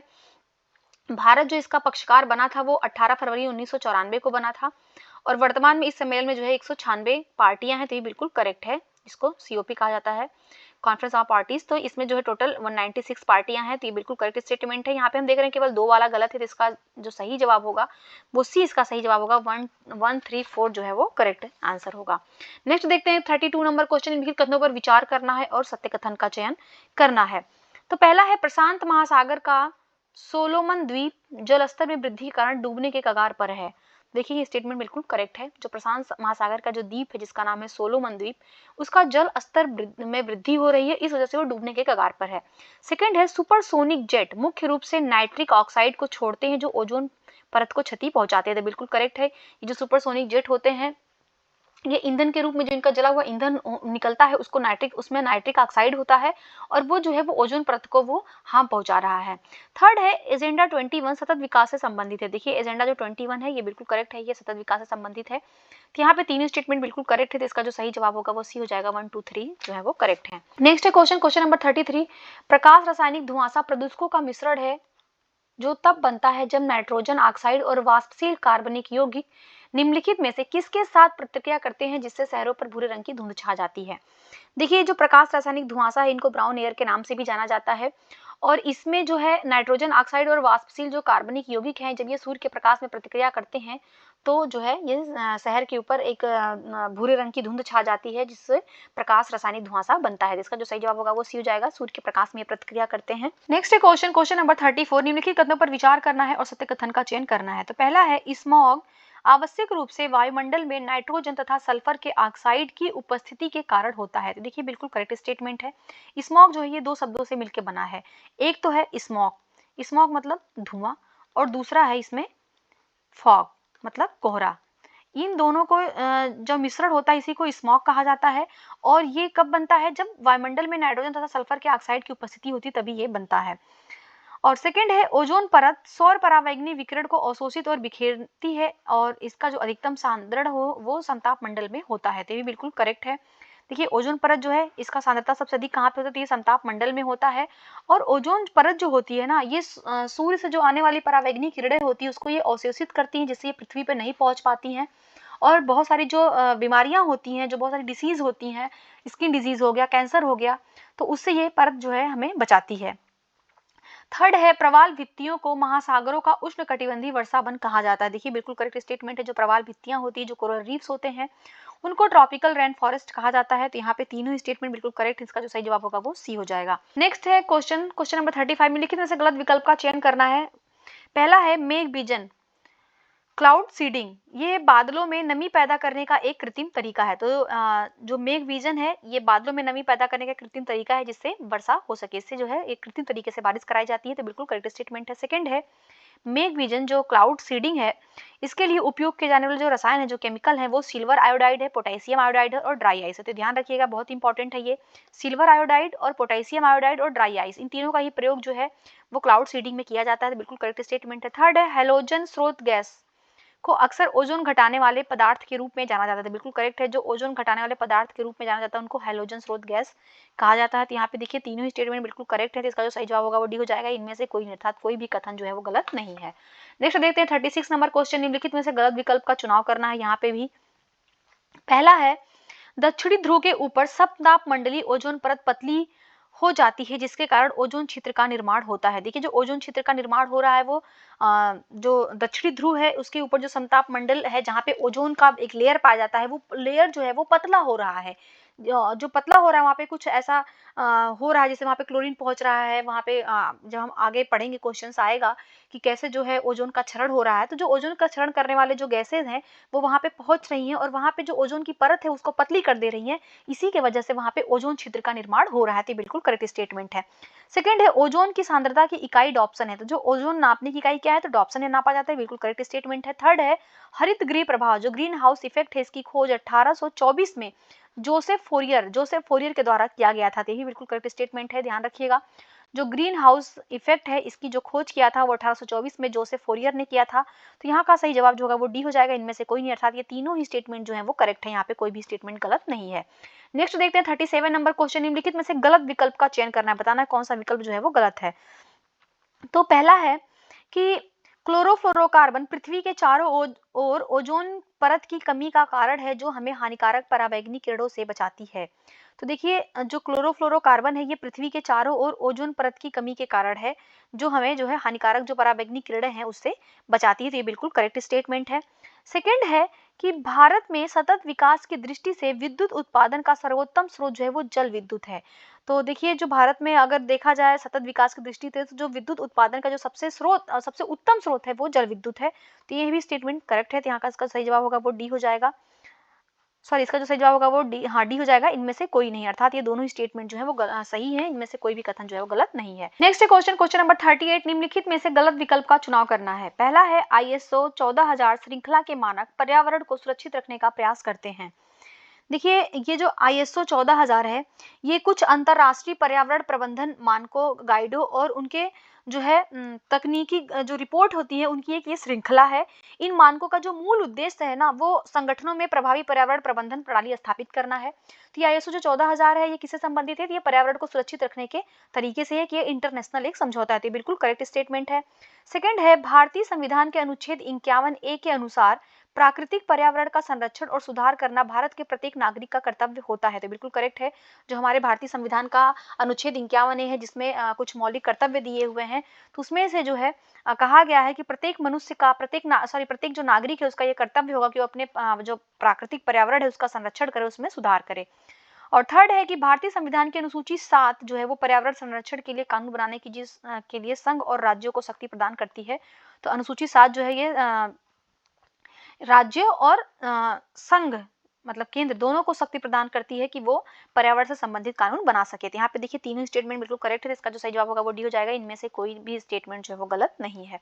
नेक्स्ट देखते हैं 39 नंबर क्वेश्चन, निम्नलिखित कथनों पर विचार करना है और बताना है कौन सा कथन जो है जो सही है। तो पहला है खैर वृक्ष उपोष्ण कटिबंधीय वनों में पाए जाते हैं। देखिए जो खैर का वृक्ष है ये उपोष्ण कटिबंधीय वृक्ष है, बिल्कुल करेक्ट है ये। सेकेंड है कोरिंगा मैंग्रोव क्षेत्र आंध्र प्रदेश राज्य में गोदावरी नदी के डेल्टा पर स्थित है। देखिए जो कोरिंगा मैंग्रोव क्षेत्र है ये कहाँ पे है? तो ये आंध्र प्रदेश राज्य में है और ये गोदावरी नदी के डेल्टा पर स्थित है, बिल्कुल करेक्ट है ये। थर्ड है हाइड्रोजन ईंधन सेल वाहन निकास के रूप में जल का उत्पादन करते हैं। जो देखिए जो हाइड्रोजन ईंधन सेल होता है ये अपने निकास में किसका प्रयोग करते हैं? तो ये जल का उत्पादन करते हैं निकास में। ये भी बिल्कुल करेक्ट स्टेटमेंट है। तीनों ही सही है। इसका जो सही जवाब होगा वो सी हो जाएगा। 1 2 3 तीनों ही जो है वो करेक्ट स्टेटमेंट है। नेक्स्ट देखते हैं क्वेश्चन 40 नंबर क्वेश्चन, निम्नलिखित कथनों पर विचार करना है और बताना है कौन से कथन है जो सही है। तो पहला है कि भारत सरकार ने protection of plant varieties and farmers right अधिनियम 2001 में पारित किया था। तो देखिए ये जो भारत सरकार है इसने protection of plant varieties and farmers right अधिनियम, ये पारित किया था 2001 में, बिल्कुल करेक्ट स्टेटमेंट है ये। सेकेंड है वनस्पति जलवायु का सही मापदंड है, यह कथन व्लादिमीर कोपेन का है। देखिए बिल्कुल करेक्ट स्टेटमेंट है, ये एक स्टेटमेंट दिया हुआ है, वनस्पति जो है वो जलवायु का सही मापदंड है, और ये किसने कथन दिया था, तो ये व्लादिमीर कोपेन का है। तो यहाँ पे दोनों ही स्टेटमेंट करेक्ट है, इसका जो सही जवाब होगा वो सी हो जाएगा, 1 और 2 दोनों जो है वो करेक्ट है। नेक्स्ट देखते हैं क्वेश्चन नंबर 41, निम्नलिखित में से सही विकल्प का चयन करना है और सही उत्तर का चयन करना है। तो पहला है कि धूल तथा कार्बन के कण पौधों की श्वसन क्रिया व प्रकाश संश्लेषण की क्रिया में अवरोध उत्पन्न करते हैं। देखिए बिल्कुल करेक्ट स्टेटमेंट है, जो धूल और कार्बन के कण होते हैं ये पौधों की जो श्वसन क्रिया होती है और प्रकाश संश्लेषण जो क्रिया होती है उसमें ये बाधा उत्पन्न करते हैं।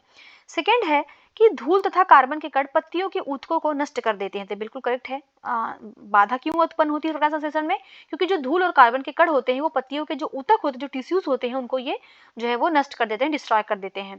थर्ड है धूल तथा कार्बन के कण वर्षा के समय में यह पौधों में अम्लीय विषाक्तता उत्पन्न करते हैं। देखिए ये धूल और जो कार्बन के कण है ना, ये वर्षा के समय में पौधों में अम्लीय नहीं बल्कि ये क्षारीय विषाक्तता उत्पन्न करते हैं, ना कि अम्लीय। इस वजह से थर्ड वाला गलत हो गया, 1 और 2 सही है। तो इसका जो सही आंसर होगा वो हो जाएगा डी, इसका सही जवाब 1 और 2 सही है। नेक्स्ट क्वेश्चन नंबर 42, निम्नलिखित में से गलत विकल्प का चयन करना है। पहला है डाइक्लोरो डाइफिनाइल ट्राइक्लोरोएथेन, जिसको हम लोग डीडीटी कहते हैं, ये एक जैव अपघटी प्रदूषक है। देखिए गलत है, क्यों? क्योंकि जो डीडीटी है ना, ये एक जैव अपघटी नहीं बल्कि ये एक अजैव या इसको हम कह सकते हैं गैर बायोडिग्रेडेबल ये प्रदूषक है। तो ये बिल्कुल गलत हो गया। सेकेंड है जैव निम्नीकरणीय पदार्थ जीवाणु द्वारा अपघटित होने में सक्षम होते हैं और इस तरह ये प्रदूषक को रोकते हैं। बिल्कुल करेक्ट स्टेटमेंट है। जो बायोडिग्रेडेबल पदार्थ होते हैं ये बैक्टीरिया के द्वारा विघटित होने में सक्षम होते हैं और इस तरह से ये जो है प्रदूषण को रोकते हैं। थर्ड है ऊन, कागज तथा लकड़ी, ये गैर जैव निम्नीकरणीय पदार्थों के उदाहरण है। देखिए गलत हो गया। ऊन, कागज, लकड़ी ये तीनों जो है ये बायोडिग्रेडेबल पदार्थ के उदाहरण है, ना कि ये गैर जैव। तो ध्यान रखिएगा ये जैव निम्नीकरणीय के हैं, ना कि ये गैर का, इसलिए ये भी गलत हो गया। 1 और 3 गलत हो गया, केवल 2 सही है। तो इसका क्या पूछ रहा है, गलत विकल्प पूछ रहा है। तो यहाँ पे जो है 1 और 3 इसका सही जवाब होगा, तो ए इसका सही जवाब हो जाएगा। नेक्स्ट देखते हैं क्वेश्चन 43 नंबर क्वेश्चन, निम्नलिखित में से सही विकल्प का चुनाव करना है और सही उत्तर बताना है। तो पहला है कि विश्व स्तर पर प्राकृतिक रूप से पाए जाने वाले आर्सेनिक के उच्चतम स्तर वाले क्षेत्र बांग्लादेश और भारत का पश्चिम बंगाल है। देखिए विश्व स्तर पर जो प्राकृतिक रूप से पाया जाने वाला आर्सेनिक का जो उच्चतम स्तर है वो कहाँ पे है, तो भारत का जो क्षेत्र है बांग्लादेश में और भारत में पश्चिम बंगाल में। तो बिल्कुल करेक्ट स्टेटमेंट है। सेकेंड है कि आर्सेनिक अपने कार्बनिक रूप में अत्यधिक विषैला होता है। तो देखिए जो आर्सेनिक होता है ये अपने कार्बनिक नहीं बल्कि ये अपने अकार्बनिक रूप में, यहाँ पे कार्बनिक नहीं होगा बल्कि ये अकार्बनिक होगा, बहुत छोटी सी गलती है, इस के रूप में जो अत्यधिक विषैला होता है, तो इस वजह से सेकंड गलत हो गया। थर्ड है कई देशों के भूजल में आर्सेनिक स्वाभाविक रूप से उच्च स्तर में मौजूद है। तो बिल्कुल करेक्ट है, कई देशों में जो है जो भूजल है उसमें आर्सेनिक बहुत उच्च स्तर पर पाए जाते हैं। और फोर्थ है कि आर्सेनिक से सार्वजनिक स्वास्थ्य के लिए बड़ा खतरा पीने, भोजन तैयार करने और खाद्य फसलों की सिंचाई के लिए उपयोग किए जाने वाले दूषित पानी से। तो बिल्कुल करेक्ट है, आर्सेनिक जो है भूजल में पाया जा रहा है जिससे मानव स्वास्थ्य पे बहुत बड़ा प्रभाव पड़ रहा है, गलत इंपैक्ट पड़ रहा है। क्यों? क्योंकि जो भूजल है उसका उपयोग पानी पीने के लिए हो रहा है, भोजन बनाने के लिए हो रहा है और खाद्य फसलों की सिंचाई के लिए किया जा रहा है। तो उस रूप में जो है वो आर्सेनिक भी मनुष्य के शरीर में आ रहा है, इसलिए जो है ये खतरनाक असर डालता है हम मनुष्य के स्वास्थ्य पे। तो यहाँ पे हम देखते हैं कि केवल सेकंड वाला गलत है, 1, 3, 4 सही है। इसका जो सही जवाब होगा वो भी हो जाएगा, 1, 3, 4 जो है वो करेक्ट है। नेक्स्ट हम लोग क्वेश्चन देखते हैं, क्वेश्चन नंबर 44, निम्नलिखित में से गलत विकल्प का चुनाव करना है, बताना है कौन सा कथन जो है जो गलत है। तो पहला है कि 25 मार्च 2019 से हर वर्ष 5 अक्टूबर को राष्ट्रीय डॉल्फिन दिवस के रूप में मनाए जाने की घोषणा किया गया था। देखिए ये गलत है, क्यों? क्योंकि जो डॉल्फिन दिवस मनाया जाता है बहुत इंपॉर्टेंट है, ध्यान रखिएगा। डॉल्फिन दिवस एक बार ये यूपीपीसीएस के एग्जाम में पूछ भी लिया है। तो ये 5 अक्टूबर को मनाया जाता है और ये कब से मनाने की घोषणा हुआ है, तो ये 25 मार्च 2019 नहीं बल्कि ये 25 मार्च 2022, ये ध्यान रखिएगा, ये 2022 से मनाने की घोषणा हुआ है। 2022 में ही पीसीएस में ये पूछा भी गया था, तो इस वजह से ये गलत हो जाएगा। सेकंड है कि केंद्रीय पर्यावरण, वन एवं जलवायु परिवर्तन मंत्री श्री भूपेंद्र यादव ने 5 अक्टूबर को राष्ट्रीय डॉल्फिन दिवस घोषित किया, तो बिल्कुल करेक्ट है ये। और थर्ड है 5 अक्टूबर को राष्ट्रीय डॉल्फिन दिवस मनाने का निर्णय राष्ट्रीय वन्य जीव बोर्ड की स्थायी समिति की 67वीं बैठक में लिया गया था। तो भी बिल्कुल करेक्ट है। तो गलत पूछ रहा है तो पहला वाला ही गलत है, इसके लिए सही जवाब जो है वो ए हो जाएगा। नेक्स्ट देखते हैं 45 नंबर क्वेश्चन, बाघ जनगणना 2022 के संबंध में सही विकल्प का चयन करना है। देखिए जो बाघ जनगणना है उससे संबंधित है 2022 की रिपोर्ट के अनुसार। तो पहला है, भारत वर्तमान में विश्व की लगभग 75% जंगली बाघ आबादी का निवास स्थल है। देखिए बिल्कुल करेक्ट स्टेटमेंट है। क्यों? क्योंकि भारत में जो है वर्तमान में 75% से जो है बाघों की निवास स्थान है। सेकंड है कि 9 अप्रैल 2022 को मैसूर में प्रोजेक्ट टाइगर के 50 साल पूरे होने के जश्न के दौरान माननीय प्रधानमंत्री श्री नरेंद्र मोदी ने बाघों की न्यूनतम आबादी जो है वो 3167 घोषित किया है। तो बिल्कुल करेक्ट है। जो अगर हम देखेंगे जो लेटेस्ट रिपोर्ट है 2022 का, इसके अनुसार भारत में बाघों की संख्या कितनी है, तो 3167 बाघ हैं। ये बिल्कुल करेक्ट स्टेटमेंट है। थर्ड है, मध्य प्रदेश में मौजूद 6 बाघ अभ्यारण्यों में से पन्ना बाघ अभ्यारण्य में बाघों की संख्या सबसे अधिक है। देखिए ये स्टेटमेंट गलत हो गया। क्यों? क्योंकि जो मध्य प्रदेश में 6 बाघ अभ्यारण्य है उसमें जो सबसे अधिक बाघ पाए जाते हैं वो पन्ना में नहीं है, बल्कि वो बांधवगढ़ में है। ये ध्यान रखिएगा, वो जो है वो बांधवगढ़ में जो है सबसे अधिक बाघों की संख्या है। इसलिए 3 गलत हो गया, केवल 1 और 2 सही है। इसका जो सही जवाब होगा वो डी हो जाएगा। नेक्स्ट देखते हैं हम लोग 46 नंबर क्वेश्चन। बाघ जनगणना 2022 के संबंध में गलत विकल्प का चयन करना है। तो पहला है कि देश के 54 बाघ अभ्यारण्यों में से उत्तराखंड के कार्बेट टाइगर रिजर्व में सबसे अधिक 260 बाघों की आबादी दर्ज की गई है। देखिए बिल्कुल करेक्ट स्टेटमेंट है। ध्यान रखिएगा, वर्तमान में भारत में कितने टाइगर रिजर्व है, तो 54 टाइगर रिजर्व है, बाघ अभ्यारण्य है। और जो उत्तराखंड का कार्बेट टाइगर रिजर्व है इसमें सबसे अधिक बाघों की आबादी है, टोटल जो है 260 बाघ है यहाँ पे। सेकेंड है, बाघों की जो सबसे अधिक जनसंख्या है वो मध्य प्रदेश में है। तो देखिए बिल्कुल करेक्ट है, जो मध्य प्रदेश में बाघों की जनसंख्या जो है वो सबसे अधिक है। और थर्ड है कि भारत के 18 राज्यों में 54 टाइगर रिजर्व में 75,796.83 वर्ग किलोमीटर क्षेत्रफल में फैले हुए हैं। तो ये भी बिल्कुल करेक्ट स्टेटमेंट है। तो इसका जो सही जवाब होगा वो डी हो जाएगा। इनमें से कोई नहीं, अर्थात ये तीनों स्टेटमेंट जो है वो करेक्ट। नेक्स्ट है क्वेश्चन नंबर 47। निम्नलिखित में से सही विकल्प का चुनाव करना है। पहला है कि 9 जुलाई 1969 को शेर को भारत का राष्ट्रीय पशु नामित किया गया था। देखिए बिल्कुल करेक्ट स्टेटमेंट है।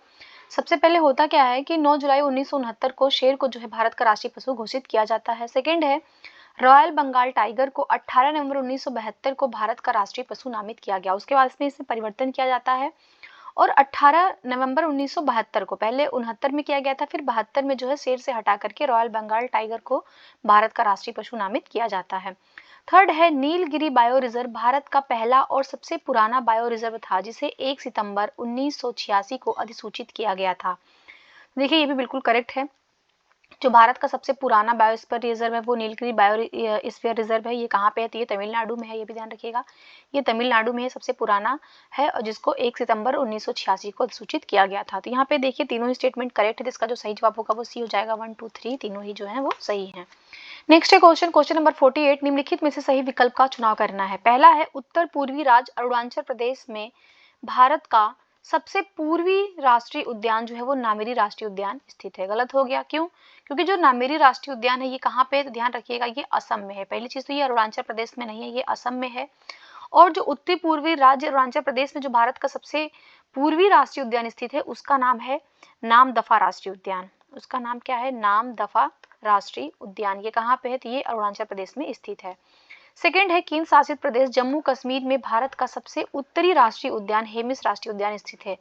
देखिए ये भी स्टेटमेंट गलत है। क्यों? क्योंकि जो हेमिस राष्ट्रीय उद्यान है ये कहाँ पे है, तो ये लद्दाख में है। हेमिस राष्ट्रीय उद्यान जो है वो लद्दाख में है, ये जम्मू कश्मीर में नहीं है। और जो भारत का सबसे उत्तरी राष्ट्रीय उद्यान है जो जम्मू कश्मीर में स्थित है उसका नाम जो है वो है दाचीगम राष्ट्रीय उद्यान। तो यहाँ पे देख लीजिए, दाचीगम राष्ट्रीय उद्यान जो है ये जम्मू कश्मीर में है और ये भारत का सबसे उत्तरी राष्ट्रीय उद्यान है। सी वाला है कि कच्छ की खाड़ी में भारत का सबसे पश्चिमी राष्ट्रीय उद्यान मरीन राष्ट्रीय उद्यान स्थित है। देखिए जो कच्छ की खाड़ी में स्थित है मरीन राष्ट्रीय उद्यान, ये भारत का सबसे पश्चिमी राष्ट्रीय उद्यान है। तो ये बिल्कुल करेक्ट है। तो इसका सही जवाब जो होगा वो सी हो जाएगा। सही विकल्प पूछ रहा है तो सी सही हो जाएगा। डी को भी चेक कर लेते हैं। केंद्र शासित प्रदेश अंडमान और निकोबार द्वीप समूह में भारत का सबसे दक्षिणी राष्ट्रीय उद्यान मिडिल बटन राष्ट्रीय उद्यान स्थित है। देखिए जो केंद्र शासित प्रदेश अंडमान और निकोबार द्वीप समूह में जो भारत का सबसे दक्षिणी राष्ट्रीय उद्यान है ना, वो मिडिल बटन राष्ट्रीय उद्यान नहीं है, ध्यान रखिएगा।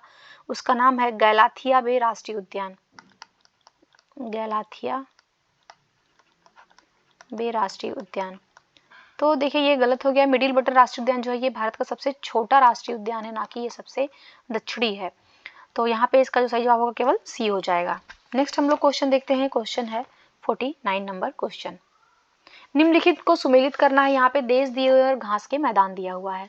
देखिए जो दक्षिण अमेरिका, ब्राजील में कौन सा घास का मैदान पाया जाता है, तो यहाँ पे कैंपोस पाया जाता है।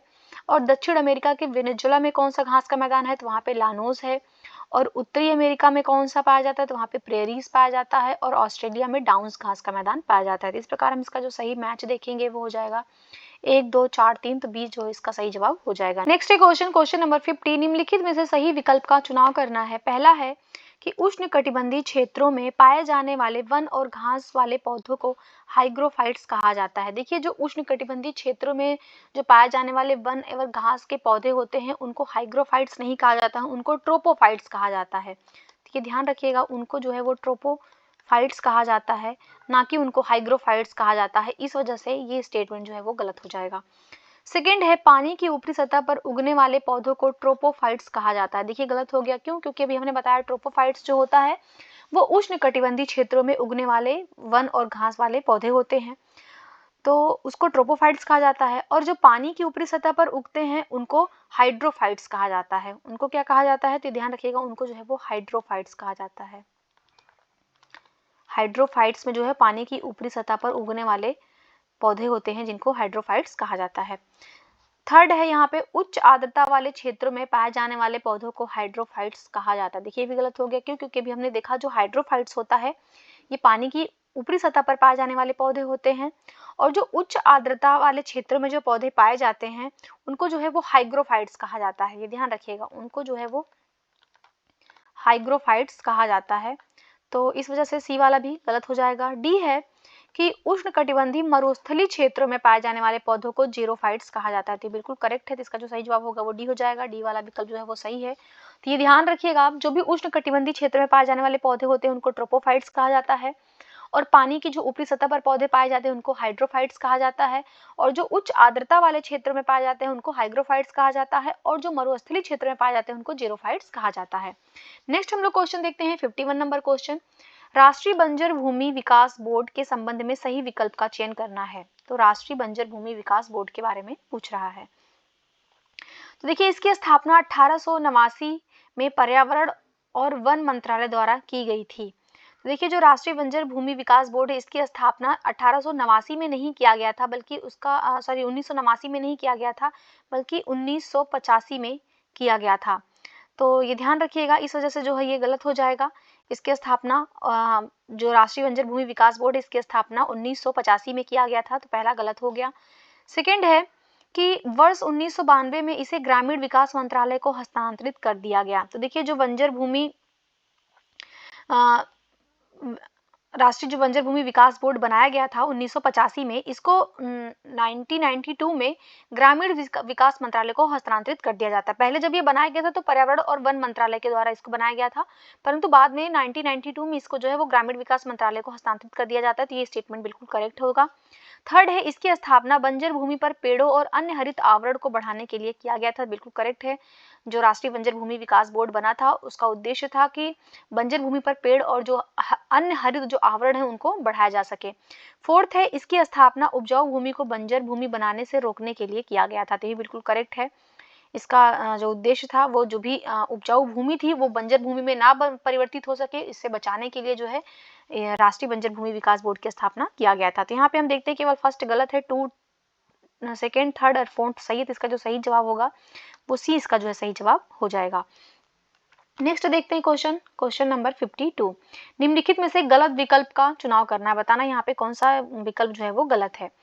तो पहला है कि ट्रांस फैट्स तब उत्पन्न होते हैं जब खाद्य निर्माता खाना पकाने, तलने या बेकिंग में उपयोग के लिए अपने असंतृप्त बंधनों को संतृप्त या आंशिक रूप से संतृप्त करने के लिए असंतृप्त वनस्पति तेलों को हाइड्रोजन जोड़ते हैं। तो देखिए बिल्कुल करेक्ट स्टेटमेंट है। ट्रांस फैट तब बनता है जब हम कोई भी जो खाद्य निर्माता होता है वो जो खाना बनाने के लिए या जो भी बेकिंग करने के लिए वो जब असंतृप्त वनस्पति तेलों का प्रयोग करता है और उसमें हाइड्रोजन जोड़ देता है। तो ये बिल्कुल करेक्ट स्टेटमेंट है।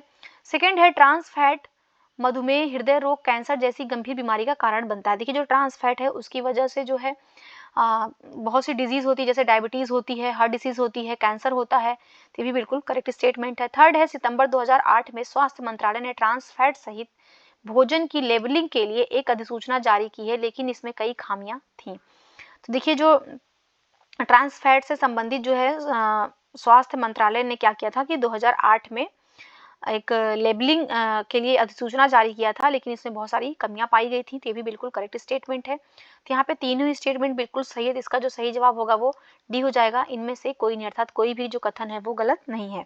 देखिए, यहाँ पे जो असंतृप्त वनस्पति में जो हाइड्रोजन को जोड़ा जाता है, इसका कारण ये है कि ये वनस्पति तेलों की स्थिरता और ऑक्सीकरण प्रतिरोध और उसकी जो सेल्फ लाइफ होती है उसको बढ़ा देते हैं। इस वजह से ये हाइड्रोजन को ऐड किया जाता है। लेकिन ये हाइड्रोजन को ऐड करने के बाद जो ये असंतृप्त वनस्पति तेल हो जाता है, ये मानव के स्वास्थ्य पे बहुत ही गलत प्रभाव डालता है, जिससे कई सारी बीमारियां होती हैं, जिसको हमने देख लिया। नेक्स्ट हम लोग क्वेश्चन देखते हैं, क्वेश्चन नंबर 53 नंबर क्वेश्चन निम्नलिखित में से सही विकल्प का चयन करना है और बताना है कौन सा आंसर जो है वो सही होगा। तो पहला है कि वन आनुवंशिकी एवं वृक्ष प्रजनन संस्थान कहाँ पे है, तो तेलंगाना में है बता रहा है। तो देखिए, ये गलत है। क्यों? क्योंकि जो वन आनुवंशिकी एवं वृक्ष प्रजनन संस्थान है वो तेलंगाना में नहीं है, बल्कि वो तमिलनाडु के कोयम्बटूर में है। तो कोयम्बटूर में है, ना कि वो तेलंगाना में है, इसलिए ये गलत हो जाएगा।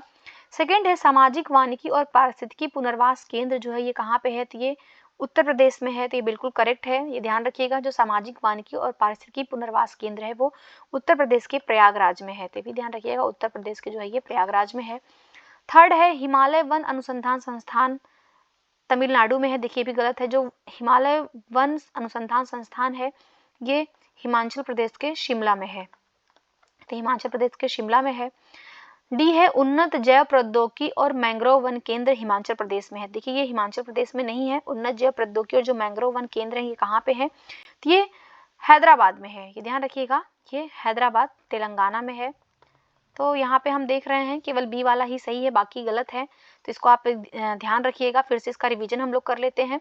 जो वन आनुवंशिकी एवं वृक्ष प्रजनन संस्थान है ये तमिलनाडु के कोयम्बटूर में है, और जो सामाजिक वानिकी और पारिस्थितिकी पुनर्वास केंद्र है ये उत्तर प्रदेश के प्रयागराज में है, और हिमालय वन अनुसंधान संस्थान कहाँ पे है, तो ये हिमाचल प्रदेश के शिमला में है, और उन्नत जैव प्रौद्योगिकी और मैंग्रोव वन केंद्र कहाँ पे है, तो ये हैदराबाद तेलंगाना में स्थित है।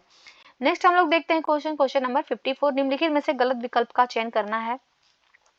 तो पहला है कि नमामि गंगे कार्यक्रम एक एकीकृत संरक्षण मिशन है। देखिए, जो नमामि गंगे कार्यक्रम है ये एक इंटीग्रेटेड कंजर्वेशन मिशन है। तो बिल्कुल करेक्ट है ये। सेकेंड है, नमामि गंगे कार्यक्रम को जून 2014 में केंद्र सरकार के द्वारा प्रमुख कार्यक्रम के रूप में मंजूरी दिया गया था। देखिए, ये भी बिल्कुल करेक्ट स्टेटमेंट है। जो नमामि गंगे कार्यक्रम प्रारंभ किया गया था ये जून 2014 में प्रारंभ किया गया था, और ये केंद्र सरकार का एक प्रमुख कार्यक्रम था। थर्ड है यहाँ पे कि राष्ट्रीय नदी गंगा के प्रदूषण को प्रभावी ढंग से कम करने, संरक्षण और पुनर्जीवन के दोहरे उद्देश्यों को पूरा करने के लिए 20,000 करोड़ रुपए के बजट परिव्यय के साथ नमामि गंगे कार्यक्रम को मंजूरी दी गई थी। तो देखिए, ये बिल्कुल करेक्ट स्टेटमेंट है। जो नमामि गंगे कार्यक्रम है उसके लिए जो बजट दिया गया था वो 20,000 करोड़ रुपए का दिया गया था। तो यहाँ पे तीनों स्टेटमेंट गलत है, सॉरी तीनों स्टेटमेंट सही है, लेकिन क्वेश्चन में गलत विकल्प पूछ रहा है, तो इसका जो सही जवाब होगा वो डी हो जाएगा। इनमें से कोई नहीं, अर्थात ये जो सभी विकल्प हैं वो सही हैं। नेक्स्ट देखते हैं 55 नंबर क्वेश्चन। पूर्व प्रधानमंत्री अटल बिहारी वाजपेयी की 95वीं जयंती पर जल जीवन मिशन के तहत 7 राज्यों को 8350 गांव में अटल भूजल योजना कब शुरू की गई थी। तो देखिए, जो अटल भूजल योजना का प्रारंभ किया गया था ये कब किया गया था, तो ध्यान रखिएगा ये किया गया था 25 दिसंबर 2019 को। ये 2019 को इसको प्रारंभ किया गया था। 25 दिसंबर को जो है जो हमारे पूर्व प्रधानमंत्री अटल बिहारी वाजपेयी हैं उनका जन्म दिवस है। तो इसको 25 दिसंबर 2019 को प्रारंभ किया गया था। इसका जो सही जवाब होगा वो ए हो जाएगा। और इस योजना के तहत जो है जल जीवन मिशन के तहत जो 7 राज्यों के 8350 गांव थे वहां पे इसको प्रारंभ किया गया था। नेक्स्ट हम लोग क्वेश्चन देखते हैं। क्वेश्चन है 56 नंबर क्वेश्चन। निम्नलिखित में से गलत विकल्प का चयन करना है, बताना है कौन सा विकल्प जो है वो गलत है। पहला है, जलवायु परिवर्तन से निपटने और सतत विकास स्थापित करने के लिए 30 जून 2008 को जलवायु परिवर्तन पर राष्ट्रीय कार्य योजना शुरू की गई थी। देखिए, जो जलवायु परिवर्तन से निपटने के लिए और सतत विकास को स्थापित करने के लिए 30 जून, ये ध्यान रखिएगा डेट, 30 जून 2008 को जो है जलवायु परिवर्तन पर राष्ट्रीय कार्य योजना प्रारंभ किया गया था। उस समय जो सरकार थी मनमोहन सिंह की सरकार थी, उसके तहत जो है जलवायु परिवर्तन पर राष्ट्रीय कार्य योजना को प्रारंभ किया गया था। सेकंड है कि जल जीवन मिशन के तहत 2024 तक ग्रामीण भारत के सभी घरों में व्यक्तिगत घरेलू नल कनेक्शन के माध्यम से सुरक्षित और पर्याप्त पेयजल उपलब्ध कराने की परिकल्पना की गई है। देखिए बिल्कुल करेक्ट है। जो जल जीवन मिशन है इसके तहत ये उद्देश्य रखा गया है कि 2024 तक, ये ध्यान रखिएगा, 2024 तक जो है ग्रामीण भारत के सभी घरों में जो है वो एक व्यक्तिगत नल कनेक्शन मिल जाएगा लोगों को, जिससे उनको जो सुरक्षित और पर्याप्त जो पेयजल है वो उपलब्ध कराया जा सकेगा। ये सरकार का लक्ष्य है। तो यहाँ पे दोनों ही स्टेटमेंट बिल्कुल करेक्ट है, लेकिन क्वेश्चन में गलत पूछ रहा है, इसलिए इसका जो सही जवाब होगा वो डी हो जाएगा। इनमें से कोई नहीं, क्योंकि दोनों ही स्टेटमेंट जो है वो करेक्ट है। नेक्स्ट देखते हैं हम लोग क्वेश्चन 57 नंबर क्वेश्चन। नवीन और नवीकरणीय ऊर्जा मंत्रालय ने राष्ट्रीय पवन सौर हाइब्रिड नीति कब अपनाई थी? तो देखिए ये नवीन और नवीकरणीय ऊर्जा मंत्रालय के द्वारा इस नीति को प्रारंभ किया गया था। इसका नाम है राष्ट्रीय पवन सौर हाइब्रिड नीति, और इसका जो प्रारंभ किया गया था वो 14 मई 2018 को किया गया था। तो इसका जो सही जवाब होगा वो सी हो जाएगा। 14 मई 2018 को प्रारंभ किया गया था। इसका जो उद्देश्य था वो ट्रांसमिशन, बुनियादी ढांचे और भूमि के कुशल उपयोग के लिए बड़े ग्रिड से जुड़े पवन सौर फोटोवोल्टिक हाइब्रिड सिस्टम को बढ़ावा देने के लिए जो है इसको प्रारंभ किया गया था। नेक्स्ट देखते हैं 58 नंबर क्वेश्चन। भारत का कितना प्रतिशत भौगोलिक क्षेत्र वनों एवं वृक्षों से आच्छादित है? तो भारत का कितना भौगोलिक प्रतिशत है जो वनों और वृक्षों में आच्छादित है? तो यहाँ पे देखिए अभी जो लेटेस्ट रिपोर्ट 2021 के आधार पे हम देखेंगे, पूछा गया है, तो यहाँ पे जो है 24.62% जो है ये भारत का इतना एरिया जो है वो वन और वृक्षों से ढका हुआ है। तो इसका जो सही जवाब होगा वो ए हो जाएगा। और इसमें सबसे अधिक कहाँ पे है? देखिए इसमें जो सबसे अधिक है वो 70%, जो 70% भूमि कवर है वृक्षों से, वो है पूर्वोत्तर भारत में। तो भी ध्यान रखिएगा, जो पूर्वोत्तर भारत का 75% जो एरिया है वो वन और वृक्षों से कवर है। नेक्स्ट है क्वेश्चन नंबर 59। निम्नलिखित में से गलत विकल्प का चयन करना है। यहाँ पे राज्य दिए हुए हैं और उनके मैंग्रोव स्थल दिए हुए हैं। तो देखिए कोरिंगा जो मैंग्रोव स्थल है ये कहाँ पे है? तो ये आंध्र प्रदेश में है, बिल्कुल करेक्ट है ये। और इसके अलावा भी आंध्र प्रदेश में और कौन कौन से स्थल हैं? तो पूर्वी गोदावरी और कृष्णा, ये भी जो है वो मैंग्रोव स्थल हैं। और देखिए काजू वैली जो मैंग्रोव स्थल है ना, ये कर्नाटक में नहीं है, ये गलत है। काजू वैली कहाँ पे है? तो ये ध्यान रखिएगा, काजू वैली जो स्थल है ये तमिलनाडु में है, ना कि ये कर्नाटक में है। और केरल में क्या है? तो केरल में जो स्थल है मैंग्रोव स्थल वो वेम्बनाड है। इसके अलावा जो है कन्नूर भी है। और गुजरात में कौन सा स्थल है? तो खंबात की खाड़ी है और कच्छ की खाड़ी, ये जो दोनों है ये मैंग्रोव स्थल हैं गुजरात के। तो इसका जो सही जवाब होगा वो हो जाएगा 20 का सही जवाब काजू वैली कर्नाटक में नहीं है, तमिलनाडु में। नेक्स्ट है क्वेश्चन नंबर 16। निम्नलिखित में से गलत विकल्प का चयन करना है। तो पहला है ग्रीन क्लाइमेट फंड को संयुक्त राष्ट्र framework convention on climate change के वित्तीय तंत्र की एक संचालन इकाई के रूप में नामित किया गया है। देखिए बिल्कुल करेक्ट स्टेटमेंट है। जो ग्रीन क्लाइमेट फंड बनाया गया था वो UNFCCC के जो है वित्तीय तंत्र की संचालन इकाई के रूप में नामित किया गया था। क्योंकि इसमें होता क्या है कि जो भी डेवलप्ड कंट्रीज हैं वो 2020 तक प्रति वर्ष जो है वो $100 बिलियन, ये ध्यान रखिएगा, वो $100 बिलियन जो है मुहैया कराएंगी, जिससे जो विकासशील देश हैं, जो विकासशील राष्ट्र हैं, उनमें जो जलवायु परिवर्तन के समक्ष जो चुनौतियां उनके समक्ष हैं उससे वो निपट सकें। इस वजह से जो है ग्रीन क्लाइमेट फंड का स्थापना किया गया था। सेकेंड है ग्रीन क्लाइमेट फंड की स्थापना का निर्णय दिसंबर 2010 को मैक्सिको के कानकुन में COP16 में लिया गया था। बिल्कुल करेक्ट है। जो ये ग्रीन क्लाइमेट फंड बना था ये दिसंबर 2010 में बना था। ये मैक्सिको में कानकुन सम्मेलन हुआ था जिसको COP16 कहा जाता है। इसी सम्मेलन में इसको बनाने का निर्णय लिया गया था। और थर्ड है ग्रीन क्लाइमेट फंड को 2011 में दक्षिण अफ्रीका के डरबन में आयोजित COP17 में अपनाया गया था। देखिए निर्णय तो लिया गया था 2010 के कानकुन सम्मेलन COP16 में, परंतु इसको अपनाया गया जब दक्षिण अफ्रीका के डरबन के में आयोजित जो मतलब मीटिंग हुई UNFCCC की, वहां पे जो है इसको अपनाया गया COP17 में। तो यहाँ पे हम देखेंगे कि तीनों ही स्टेटमेंट जो है बिल्कुल करेक्ट हैं। तो इसका जो सही जवाब होगा वो डी हो जाएगा। इनमें से कोई अर्थात कोई भी स्टेटमेंट जो है वो गलत नहीं है, सभी सही है। नेक्स्ट है क्वेश्चन नंबर 61। निम्नलिखित में से सही विकल्प का चयन करना है और सही उत्तर बताना है। तो पहला है कि बायो एग्मेंटेशन के तहत सूक्ष्म जीवों की वृद्धि और विकास को प्रोत्साहित करने के लिए दूषित मिट्टी में कुओं के माध्यम से हवा और पोषक तत्वों की आपूर्ति की जाती है। देखिए ये गलत है। क्यों? क्योंकि ये बायो एग्मेंटेशन नहीं कहलाता है, बल्कि ये बायो वेटिंग कहलाता है। तो ध्यान रखिएगा यहाँ पे, ये बायो वेटिंग। बायो वेटिंग के तहत क्या होता है कि जो सूक्ष्म जीवों की वृद्धि और विकास को प्रोत्साहित करने के लिए दूषित मिट्टी में जो है वो कुओं के माध्यम से हवा और पोषक तत्वों की आपूर्ति किया जाता है। सेकेंड है कि बायो स्पार्जिंग। बायो स्पार्जिंग के तहत भूजल स्तर के नीचे वायु दाब डाला जाता है ताकि उक्त क्षेत्र में ऑक्सीजन की सांद्रता को बढ़ाया जा सके और जैविक क्षरण प्रक्रिया को भी बढ़ाया जा सके। देखिए बिल्कुल करेक्ट स्टेटमेंट है। बायोस्पार्जिंग में क्या होता है कि जो भूजल स्तर होता है उसके नीचे जो है दबाव डाला जाता है। दबाव डालने से क्या होगा, कुछ क्षेत्र में जो है वो ऑक्सीजन की सांद्रता जो है वो बढ़ जाती है और उससे जो है वो बायोलॉजिकल इरोजन जो प्रोसेस हो रहा है उसको बढ़ाया जाता है। थर्ड है बायोवेटिंग। बायोवेटिंग में साइट पर विशिष्ट उपचार कार्यों को पूरा करने के लिए प्रदूषित क्षेत्रों में स्वदेशी या बहिर्जात सूक्ष्म जीवों को निरंतर शामिल करना शामिल है। देखिए ये जो प्रोसेस है इसको बायोवेटिंग नहीं कहा जाता है, इसको कहा जाता है बायो एगमेंटेशन। इसको जो है वो बायो एगमेंटेशन कहा जाता है। इसमें क्या होता है कि साइट पर जो है विशिष्ट उपचार कार्यों को पूरा करने के लिए प्रदूषित क्षेत्रों में स्वदेशी या बहिर्जात सूक्ष्म जीवों को निरंतर शामिल किया जाता है। तो यहाँ पे हम देख रहे हैं कि केवल दो सही है, इसका जो सही जवाब होगा वो 20 का सही जवाब हो जाएगा। नेक्स्ट है क्वेश्चन नंबर 62। प्राथमिक उत्पादक स्वपोषी के संबंध में गलत विकल्प का चयन करना है। तो देखिए प्राथमिक उत्पादक स्वपोषी, ये स्वपोषी जो होते हैं ये अपना भोजन स्वयं बनाते हैं, ये अपने भोजन के लिए किसी पे आश्रित नहीं होते हैं। इसके तहत जो है ये कुछ हरे पौधे आते हैं, मूल रूप से बैक्टीरिया होती हैं, शैवाल होते हैं, ये प्राथमिक उत्पादक की श्रेणी में आते हैं। और ये स्थलीय पाचकीय तंत्र में जो है मूल रूप से घास और पेड़ पौधे ये होते हैं। तो देखते हैं यहाँ पे स्टेटमेंट क्या क्या दिया हुआ है। पहला है कि वे प्रकाश संश्लेषण की प्रक्रिया के माध्यम से सूर्य के प्रकाश में कार्बन डाइऑक्साइड और पानी जैसे सरल अकार्बनिक पदार्थों से कार्बोहाइड्रेट का संश्लेषण करते हैं। देखिए बिल्कुल करेक्ट है, जो प्राथमिक उत्पादक होते हैं ये स्वपोषी होते हैं, अपना भोजन खुद बनाते हैं और अपना भोजन बनाने के लिए इनको प्रकाश संश्लेषण जो ये करते हैं तो उसमें सूर्य का प्रकाश होता है। सूर्य के प्रकाश में जो कार्बन डाइऑक्साइड और पानी जैसे जो सरल अकार्बनिक पदार्थ होते हैं उससे जो है ये कार्बोहाइड्रेट का संश्लेषण करते हैं। सेकेंड है कि ये पौधे और जानवरों से प्राप्त जैविक भोजन पर निर्भर रहते हैं। बिल्कुल गलत है। देखिए अभी हमने देखा कि ये स्वपोषी अपना भोजन खुद बनाते हैं, अपने भोजन के लिए किसी पर निर्भर नहीं रहते हैं। थर्ड है कि इन्हें सूक्ष्म उपभोक्ताओं और बृहद उपभोक्ताओं में विभाजित किया जा सकता है। देखिए भी गलत है। देखिए यहाँ पे जो सेकंड और थर्ड है ना, ये दोनों ही जो लक्षण है ना ये है उपभोक्ता या जो विषम पोषी होते हैं उनके बारे में ये है। उपभोक्ता को जो है वो सूक्ष्म उपभोक्ता और बृहद उपभोक्ता की श्रेणी में विभाजित किया जाता है। तो यहाँ पे हम देखेंगे 2 और 3 जो है वो गलत है, तो इसका जो सही जवाब होगा वो 20 का सही जवाब हो जाएगा। नेक्स्ट हम लोग क्वेश्चन देखते हैं, क्वेश्चन नंबर 63।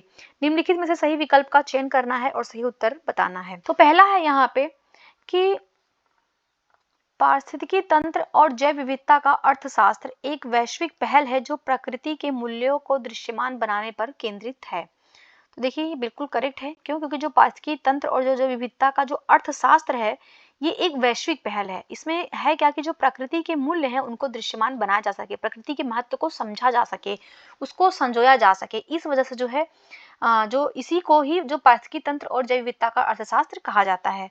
तो पहला जो है बिल्कुल करेक्ट है। सेकंड है कि इसका मुख्य उद्देश्य सभी स्तरों पर निर्णय लेने में जैव विविधता और पारिस्थितिकी तंत्र सेवाओं के मूल्यों को मुख्य धारा में लाना है। तो भी बिल्कुल करेक्ट है। और थर्ड है कि पारिस्थितिकी तंत्र और जैव विविधता का अर्थशास्त्र संयुक्त राष्ट्र पर्यावरण कार्यक्रम, जिसको UNEP कहा जाता है, इसके तहत काम करने वाली एक संस्था है। तो मतलब ये संस्था है जो पर्यावरण के जो महत्व है उसको उजागर करती है, उसको उस पे काम करती है, मतलब उसके अर्थशास्त्र को समझाती है। तो कौन सी संस्था है? तो वो UNEP नामक संस्था है। फोर्थ है कि पारिस्थितिकी तंत्र और जैव विविधता का अर्थशास्त्र का कार्यक्रम स्विट्जरलैंड के बर्न में है।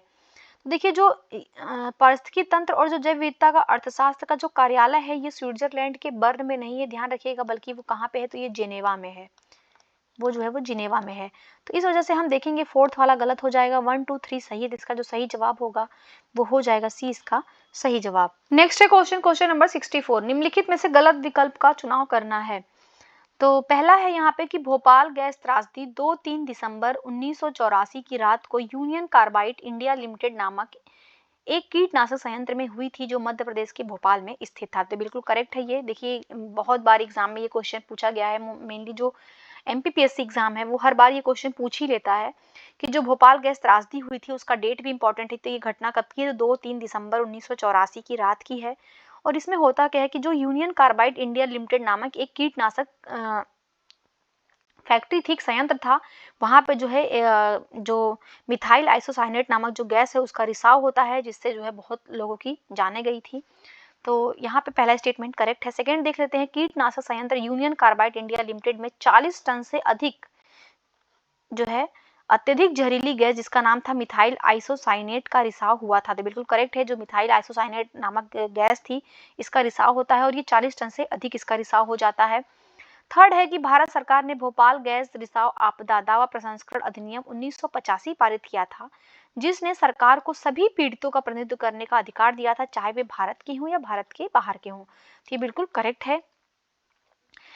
इसकी जांच के लिए या जो भोपाल गैस त्रासदी हुआ था इसके दावा प्रसंस्करण के लिए जो है भारत सरकार ने अधिनियम 1985 पारित करती है, जिसमें जो है जो सभी पीड़ित हैं उनका प्रतिनिधित्व करने का उनको अधिकार दिया जाता है, चाहे वो भारत के हों या भारत के बाहर के हों।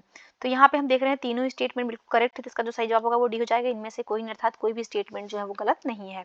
नेक्स्ट देखते हैं 65 नंबर क्वेश्चन, निम्नलिखित में से गलत विकल्प का चयन करना है। तो पहला है कि राष्ट्रीय जैव विविधता अधिनियम 2002 की धारा 39 के अनुसार भारतीय प्राणी सर्वेक्षण को राष्ट्रीय प्राणी संग्रह के लिए एक नामित भंडार घोषित किया गया है।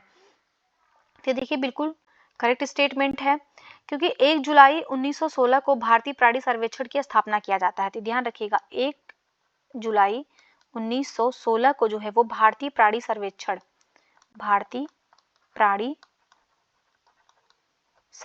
की स्थापना की गई थी। और जो भारतीय प्राणी सर्वेक्षण है वो भारत में पर्यावरण, वन और जलवायु परिवर्तन मंत्रालय के तहत जो है पशु वर्गीकरण पर आधारित एक प्रमुख संगठन है। और राष्ट्रीय जो जैव विविधता अधिनियम 2002 की धारा 39 के अनुसार जो है भारतीय प्राणी सर्वेक्षण को राष्ट्रीय प्राणी संग्रह के लिए नामित एक भंडार घोषित किया गया है। सेकेंड है, कैडमियम से दूषित पानी के कारण इटाई रोग हो सकता है। तो बिल्कुल करेक्ट है, इटाई रोग होता है किसी कारण होता है, तो ये कैडमियम की वजह से होता है। थर्ड है, सीसा के यौगिकों के कारण एनीमिया, सिर दर्द, मांसपेशियों की ताकत में कमी और मसूड़ों के आसपास नीलापन आ जाता है। तो ये भी बिल्कुल करेक्ट स्टेटमेंट है। सीसा के यौगिकों के कारण जो है एनीमिया होता है, सिर दर्द है, मांसपेशियों में जो है वो थकान महसूस होता है और मसूड़ों के आसपास जो है नीलापन जम जाता है। तो यहाँ पे हम देख रहे हैं कि सभी स्टेटमेंट बिल्कुल करेक्ट है, तो इसका जो सही जवाब होगा वो डी हो जाएगा। इनमें से कोई नहीं, क्योंकि कोई भी कथन जो है वो गलत नहीं है। नेक्स्ट क्वेश्चन नंबर 66, निम्नलिखित में से गलत विकल्प का चयन करना है। तो पहला है कि बायोकेमिकल ऑक्सीजन डिमांड पानी में मौजूद कार्बनिक कचरे को विघटित करने के लिए बैक्टीरिया द्वारा आवश्यक घुलित ऑक्सीजन की मात्रा होती है। तो बिल्कुल करेक्ट है, जो बायोकेमिकल ऑक्सीजन डिमांड होता है ये जो है कार्बनिक कचरे को विघटित करने के लिए बैक्टीरिया द्वारा जो है वो आवश्यक घुलित ऑक्सीजन की मात्रा होती है, जिसको जो है प्रति लीटर पानी में मिलीग्राम ऑक्सीजन में व्यक्त किया जाता है इसको। सेकंड है, बायोकेमिकल ऑक्सीजन डिमांड को प्रति लीटर पानी के मिलीग्राम ऑक्सीजन में व्यक्त किया जाता है, बिल्कुल करेक्ट है। थर्ड है कि जल प्रदूषण की मात्रा को मापने के लिए उपयोग की जाने वाली बायोकेमिकल ऑक्सीजन डिमांड की तुलना में केमिकल ऑक्सीजन डिमांड एक बेहतर तरीका है। तो जो जल प्रदूषण होता है उसकी मात्रा को मापने के लिए जो है बायोकेमिकल ऑक्सीजन डिमांड की तुलना में केमिकल ऑक्सीजन डिमांड जो है वो बेहतर तरीका है। तो ये तीनों स्टेटमेंट करेक्ट है, तो गलत पूछ रहा है तो इसका सही जवाब जो है डी हो जाएगा। इनमें से कोई नहीं, कोई विकल्प जो है वो गलत नहीं है। नेक्स्ट है क्वेश्चन नंबर 67, भारत वन स्थिति रिपोर्ट 2021 के संबंध में जो है वो गलत विकल्प का चयन करना है। तो पहला है कि भारत में कुल वन आवरण और वृक्षावरण दोनों मिलाकर के जो है वो 8,09,537 वर्ग किलोमीटर है। तो बिल्कुल करेक्ट है। सेकेंड है कि भारत में कुल जो वन आवरण है वो 7,13,789 वर्ग किलोमीटर है। भी ध्यान रखिएगा, बिल्कुल करेक्ट है ये कि वन आवरण कितना है तो वो 7,13,789 वर्ग किलोमीटर है। और वृक्ष आवरण कितना है तो वृक्ष आवरण जो है वो 95,748 वर्ग किलोमीटर है। ये भी बिल्कुल करेक्ट है।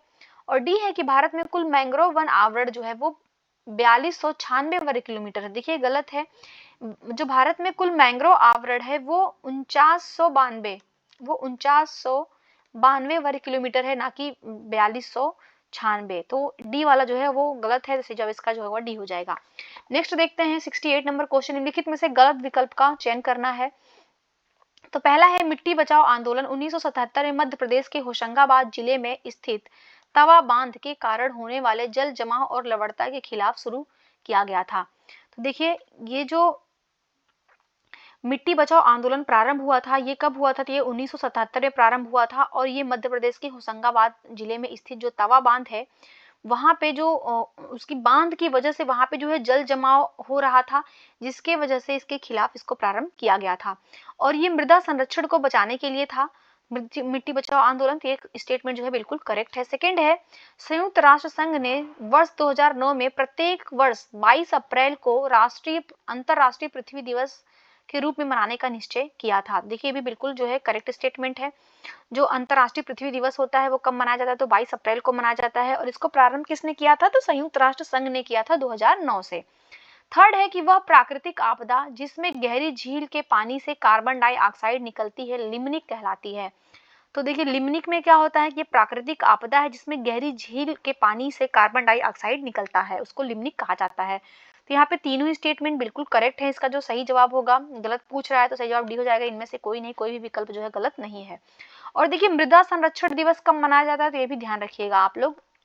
मृदा संरक्षण दिवस, तो जो मृदा संरक्षण दिवस मनाया जाता है वो मनाया जाता है 5 दिसंबर को मनाया जाता है। और इसको भी जो है यूनाइटेड नेशन के द्वारा मनाया जाता है। नेक्स्ट हम लोग देखते हैं क्वेश्चन नंबर 69। निम्नलिखित में से सही विकल्प का चयन करना है, सही विकल्प बताना है। तो ग्रीन पीस का हेडक्वार्टर कहाँ पे है? देखिए जो ग्रीन पीस है ये बना कब था, तो ये 1971 में बना था। और इसका जो हेडक्वार्टर है वो एम्स्टर्डम नीदरलैंड में है, नीदरलैंड के एम्स्टर्डम में है। और ट्रांसपेरेंसी इंटरनेशनल है, इसका गठन 1993 में होता है। इसका हेडक्वार्टर कहाँ पे? इसका हेडक्वार्टर जो है वो जर्मनी के बर्लिन में है। ये भी ध्यान रखिए, वो जर्मनी के जो है वो बर्लिन शहर में है। और ऑक्सफैम, इसकी स्थापना होता है 1942 में। और इसका हेडक्वार्टर कहाँ पे है? तो ऑक्सफैम के जो हेडक्वार्टर है वो नैरोबी केन्या में है, केन्या के जो है वो नैरोबी में है। और संयुक्त राष्ट्र पर्यावरण कार्यक्रम जो यूएनईपी है, इसका हेडक्वार्टर कहाँ पे है? तो जो संयुक्त राष्ट्र पर्यावरण कार्यक्रम है इसका जो हेडक्वार्टर है ये है नैरोबी केन्या में। तो इसका भी जो है वो नैरोबी केन्या में है। और ये कब स्थापित हुआ था, तो भी ध्यान रखिएगा, ये 1972 में 5 जून 1972 को बना था। तो इसका हम मैच देखेंगे 1 3 2 4। तो इसका जो सही जवाब होगा वो हो जाएगा ए, इसका सही जवाब। नेक्स्ट देखते हैं 70 नंबर क्वेश्चन। 70 नंबर क्वेश्चन है, भारत वन स्थिति रिपोर्ट 2021 के संबंध में सही विकल्प का चयन करें। तो भारत वन स्थिति रिपोर्ट 2021 के संबंध में बताना है। तो पहला है कि सबसे अधिक वन आवरण वाला जो राज्य है वो मध्य प्रदेश है। देखिए जो सबसे अधिक वन आवरण किस राज्य में है, तो वो मध्य प्रदेश में, बिल्कुल करेक्ट है ये। और सबसे अधिक जो वृक्ष आवरण है, वृक्ष आवरण वो कहाँ पे है, तो वो महाराष्ट्र में है। तो बिल्कुल करेक्ट है, ये ध्यान रखिएगा। सबसे अधिक जो वन आवरण है ना वो कहाँ पे है, वो मध्य प्रदेश में है। और वृक्ष आवरण कहाँ पे है, तो वो महाराष्ट्र में है। और झाड़ियों का जो सबसे अधिक क्षेत्रफल वाला जो राज्य है वो उड़ीसा है। देखिए जो झाड़ियों का सबसे अधिक क्षेत्रफल वाला राज्य है वो उड़ीसा नहीं है, गलत है, बल्कि वो है आंध्र प्रदेश। तो ये ध्यान रखिएगा, जो आंध्र प्रदेश है, आंध्र प्रदेश में झाड़ियों का सबसे अधिक क्षेत्रफल है। और फोर्थ है कि सबसे अधिक मैंग्रोव आवरण वाला जो राज्य है वो पश्चिम बंगाल है। तो सबसे अधिक जो मैंग्रोव वाला राज्य है वो कहाँ पे है, मैंग्रोव आवरण सबसे अधिक, तो पश्चिम बंगाल में है। तो यहाँ पे सही विकल्प बताना है। तो हम देख रहे हैं 1 2 4 सही, तो इसका जो सही जवाब होगा वो सी, इसका सही जवाब हो जाएगा। Next question number 71। Bharat one स्थिति रिपोर्ट 2021 के संदर्भ में गलत विकल्प का चयन करना है। तो पहला है कि सबसे कम वन आवरण, क्या पूछ रहा है यहाँ पे, देखिएगा वन आवरण पूछ रहा है, फॉरेस्ट कवर पूछ रहा है। सबसे कम जो है वन आवरण वाला केंद्र शासित प्रदेश कौन है, तो वो चंडीगढ़ है, बिल्कुल करेक्ट है। देखिए चंडीगढ़ में सबसे कम वन आवरण है। और सबसे अधिक वन आवरण कौन से केंद्र शासित प्रदेश में है, तो वो है जम्मू एंड कश्मीर में, ये भी ध्यान रखिएगा। सेकेंड है, राज्य तथा केंद्र शासित प्रदेश दोनों की दृष्टि से सबसे अधिक वन आवरण महाराष्ट्र में मौजूद है। देखिए ये गलत है, क्योंकि अभी हमने पीछे ही देखा कि सबसे अधिक जो वन आवरण है वो कहाँ पे है, तो वो मध्य प्रदेश में है, ना कि वो महाराष्ट्र में है। इस वजह से ये गलत हो गया। सी वाला है कि सबसे अधिक वृक्ष आवरण, क्या पूछ रहा है, वृक्ष आवरण वाला जो केंद्र शासित प्रदेश है वो जम्मू कश्मीर है। देखिए जो जम्मू कश्मीर है ना उसमें सबसे अधिक वृक्ष आवरण है, तो बिल्कुल करेक्ट है। जम्मू कश्मीर ऐसा केंद्र शासित प्रदेश है जहाँ पे सबसे अधिक जो है वन आवरण भी है और वृक्ष आवरण भी है। डी है कि राज्य तथा केंद्र शासित प्रदेश दोनों की दृष्टि से सबसे कम वृक्ष आवरण लक्षद्वीप में मौजूद है। देखिए जो वृक्ष आवरण है सबसे अधिक वो लक्षद्वीप में मौजूद है। और ये राज्य तथा केंद्र शासित प्रदेश दोनों की दृष्टि से है, तो भी बिल्कुल करेक्ट स्टेटमेंट है। और देखिए सबसे कम वृक्ष आवरण कहाँ पे है, ये भी ध्यान रखिएगा। सबसे अधिक तो हमने देख लिया जम्मू कश्मीर में है, और सबसे कम जो वृक्ष आवरण है, जो ट्री कवर है, वृक्ष आवरण कहाँ पे है, तो ये है सिक्किम में। ये भी ध्यान रखिएगा, सिक्किम में जो है वो सबसे कम वृक्ष आवरण है। तो इसका जो सही जवाब होगा दोस्तों वो हो जाएगा बी सही जवाब, बी वाला जो है वो असत्य है। नेक्स्ट हम लोग क्वेश्चन देखते हैं 72 नंबर क्वेश्चन। भारत वन स्थिति रिपोर्ट 2021 के संबंध में गलत विकल्प का चयन करना है। तो पहला है कि सर्वाधिक बांस आच्छादित क्षेत्रफल वाला राज्य अरुणाचल प्रदेश है। तो देखिए सर्वाधिक बांस आच्छादित क्षेत्रफल वाला जो राज्य है वो अरुणाचल प्रदेश नहीं है, वो है मध्य प्रदेश। ये ध्यान रखिएगा, वो मध्य प्रदेश है। तो पहला ही जो है वो असत्य हो गया, तो इसका जो सही जवाब होगा वो ए हो जाएगा। लेकिन हम आगे और भी क्वेश्चन ऑप्शंस को चेक कर लेते हैं। सेकंड है वनावरण में सबसे अधिक वृद्धि वाला राज्य जो है वो आंध्र प्रदेश है। तो ये बिल्कुल करेक्ट है, आंध्र प्रदेश जो है वो वनावरण में सबसे अधिक वृद्धि दर्शाने वाला राज्य है। थर्ड है कि वनावरण में सबसे अधिक कमी वाला जो राज्य है वो अरुणाचल प्रदेश है। तो अरुणाचल प्रदेश में जो है सबसे अधिक कमी दर्शाने वाला राज्य है वनावरण के मामले में। और डी है कि भौगोलिक क्षेत्रफल के प्रतिशत के रूप में सबसे अधिक वन आवरण वाला जो राज्य है वो मिजोरम है। तो देखिए बिल्कुल करेक्ट है भी, मिजोरम में जो है अगर उसके भौगोलिक क्षेत्र का देखा जाए तो उसके भौगोलिक क्षेत्र का 84.53% जो है वो वहां पे वृक्ष आवरण है, वन आवरण है। तो ध्यान रखिएगा वहां का जो है इतना परसेंट जो एरिया है वो फॉरेस्ट कवर है। तो ये भी बिल्कुल करेक्ट स्टेटमेंट है। नेक्स्ट हम लोग क्वेश्चन देखते हैं, क्वेश्चन नंबर 73। 17 सतत विकास लक्ष्यों के संबंध में सही विकल्प चुनना है। तो जो 17 हमारे सस्टेनेबल डेवलपमेंट गोल्स हैं उसके संबंध में बताना है। तो लक्ष्य वन में क्या है, देखिए लक्ष्य वन में है कि कोई भी गरीब नहीं रहने पाए, नो पॉवर्टी की बात करता है, तो बिल्कुल करेक्ट है। जो लक्ष्य 2 है वो 0 भुखमरी की बात करता है, बिल्कुल ये भी सही है। और लक्ष्य 3 जो है ये स्वच्छ पानी और स्वच्छता की बात नहीं करता है। ध्यान रखिएगा, ये जो स्वच्छ पानी और स्वच्छता की बात है ना, ये जो हमारा गोल 6 है वो बात करता है। और लक्ष्य 3 जो बात करता है वो अच्छा स्वास्थ्य और कल्याण की बात करता है। तो यहाँ पे ध्यान रखिएगा ये गुड हेल्थ की बात करता है, गुड हेल्थ की बात करता है लक्ष्य 3। और लक्ष्य 4 जो है वो सस्ती और स्वच्छ ऊर्जा की बात नहीं करता है। लक्ष्य 4 जो है ये बात करता है, ध्यान रखिएगा, गुणवत्तापूर्ण शिक्षा की। तो ये जो है वो क्वालिटी एजुकेशन की बात करता है। और सस्ती और स्वच्छ ऊर्जा की जो बात करता है, सस्ती और स्वच्छ ऊर्जा की जो बात करता है, तो ये जो हमारा गोल 7 है वो बात करता है। और लक्ष्य 5 बात करता है लैंगिक समानता की। तो बिल्कुल करेक्ट है, लक्ष्य 5 में जो है लैंगिक समानता की बात की गई है। तो सही विकल्प बताना है। तो हम यहाँ पे देख रहे हैं कि 3 और 4 जो है वो गलत है। तो इसका जो सही होगा ये 1, 2, 5 होगा। तो इसका जो सही जवाब हो जाएगा वो सी इसका सही जवाब हो जाएगा। नेक्स्ट हम लोग देखते हैं 74 नंबर क्वेश्चन। निम्नलिखित कथनों पर विचार करना है। तो देखिए वन अनुसंधान संस्थान कहाँ पे है, तो देहरादून उत्तराखंड में है, बिल्कुल करेक्ट है। शुष्क वन अनुसंधान संस्थान कहाँ पे है, शुष्क वन अनुसंधान संस्थान जोधपुर राजस्थान में है, ये भी बिल्कुल करेक्ट है। थर्ड है लकड़ी विज्ञान और प्रौद्योगिकी संस्थान। तो लकड़ी विज्ञान और प्रौद्योगिकी संस्थान कहाँ पे है, तो ये जोरहाट में नहीं है बल्कि ये है बेंगलुरु कर्नाटक में। तो ध्यान रखिएगा ये जो है वो बेंगलुरु कर्नाटक में है। तो थर्ड वाला गलत हो गया। फोर्थ है वर्षा वन अनुसंधान संस्थान कहाँ पे है, तो वर्षा वन अनुसंधान संस्थान जो है वो बेंगलुरु में नहीं है, ये है जोरहाट असम में। तो ध्यान रखिएगा ये जोरहाट असम में जो है वो वर्षा वन अनुसंधान संस्थान है। तो यहाँ पे सत्य कथन पूछ रहा था, केवल 1 और 2 सही है, तो इसका जो सही जवाब होगा सी इसका सही जवाब हो जाएगा। नेक्स्ट है क्वेश्चन नंबर 75। निम्नलिखित में से सही विकल्प का चयन करना है। तो पहला है कि शीत कटिबंधीय टैगा प्रदेशों में उगने वाली वनस्पतियों को क्रायोफाइट्स कहा जाता है। देखिए जो शीत कटिबंधीय टैगा प्रदेशों में जो उगने वाली वनस्पति होती है उसको क्रायोफाइट्स नहीं कहा जाता है, गलत है, उसको कहा जाता है मेसोफाइट्स। तो ये ध्यान रखिएगा, उसको जो है वो मेसोफाइट्स कहा जाता है। सेकेंड है लवड़ी मृदा पर उगने वाली वनस्पतियों को हैलोफाइट्स कहा जाता है। देखिए जो लवड़ी मृदा में वनस्पतियां उगती हैं उनको जो है वो हैलोफाइट्स कहा जाता है, ये बिल्कुल करेक्ट है। और थर्ड है कठोर चट्टानों पर उगने वाली वनस्पतियों को लिथोफाइट्स कहा जाता है। तो देखिए जो लिथोफाइट्स होती हैं वो कठोर चट्टानों पर उगने वाली वनस्पति होती है, बिल्कुल करेक्ट है। और फोर्थ है अग्नि प्रतिरोधी वनस्पतियों को पायरोफाइट्स कहा जाता है। तो ये भी बिल्कुल करेक्ट स्टेटमेंट है। पायरोफाइट्स कौन सी वनस्पतियां होती है, तो अग्नि प्रतिरोधी वनस्पतियां होती हैं। और देखिए यहाँ पे देख लेते हैं हम लोग क्रायोफाइट्स। क्रायोफाइट्स किसको कहा जाता है, तो क्रायोफाइट्स में जो शीत कटिबंधीय टुंड्रा प्रदेश है जैसे लाइकेन हो गया, जहाँ पे लाइकेन और काई जैसी वनस्पतियां पाई जाती हैं, हैं, वहां पे की जो वनस्पतियां होती हैं उनको क्रायोफाइट्स कहा जाता है। तो यहाँ पे हम देखते हैं पहला गलत हो गया, सही विकल्प पूछा है 2 3 4 सही है, तो इसका जो सही जवाब होगा सी इसका सही जवाब हो जाएगा। नेक्स्ट देखते हैं 76 नंबर क्वेश्चन, घने जंगलों में के अलावा नारियल, सुपारी, काली मिर्च, कॉफी, चाय, रबर और काजू जैसी वाणिज्यिक फसलों में निम्नलिखित में से किस क्षेत्र या मैदानों में पाई जाती है।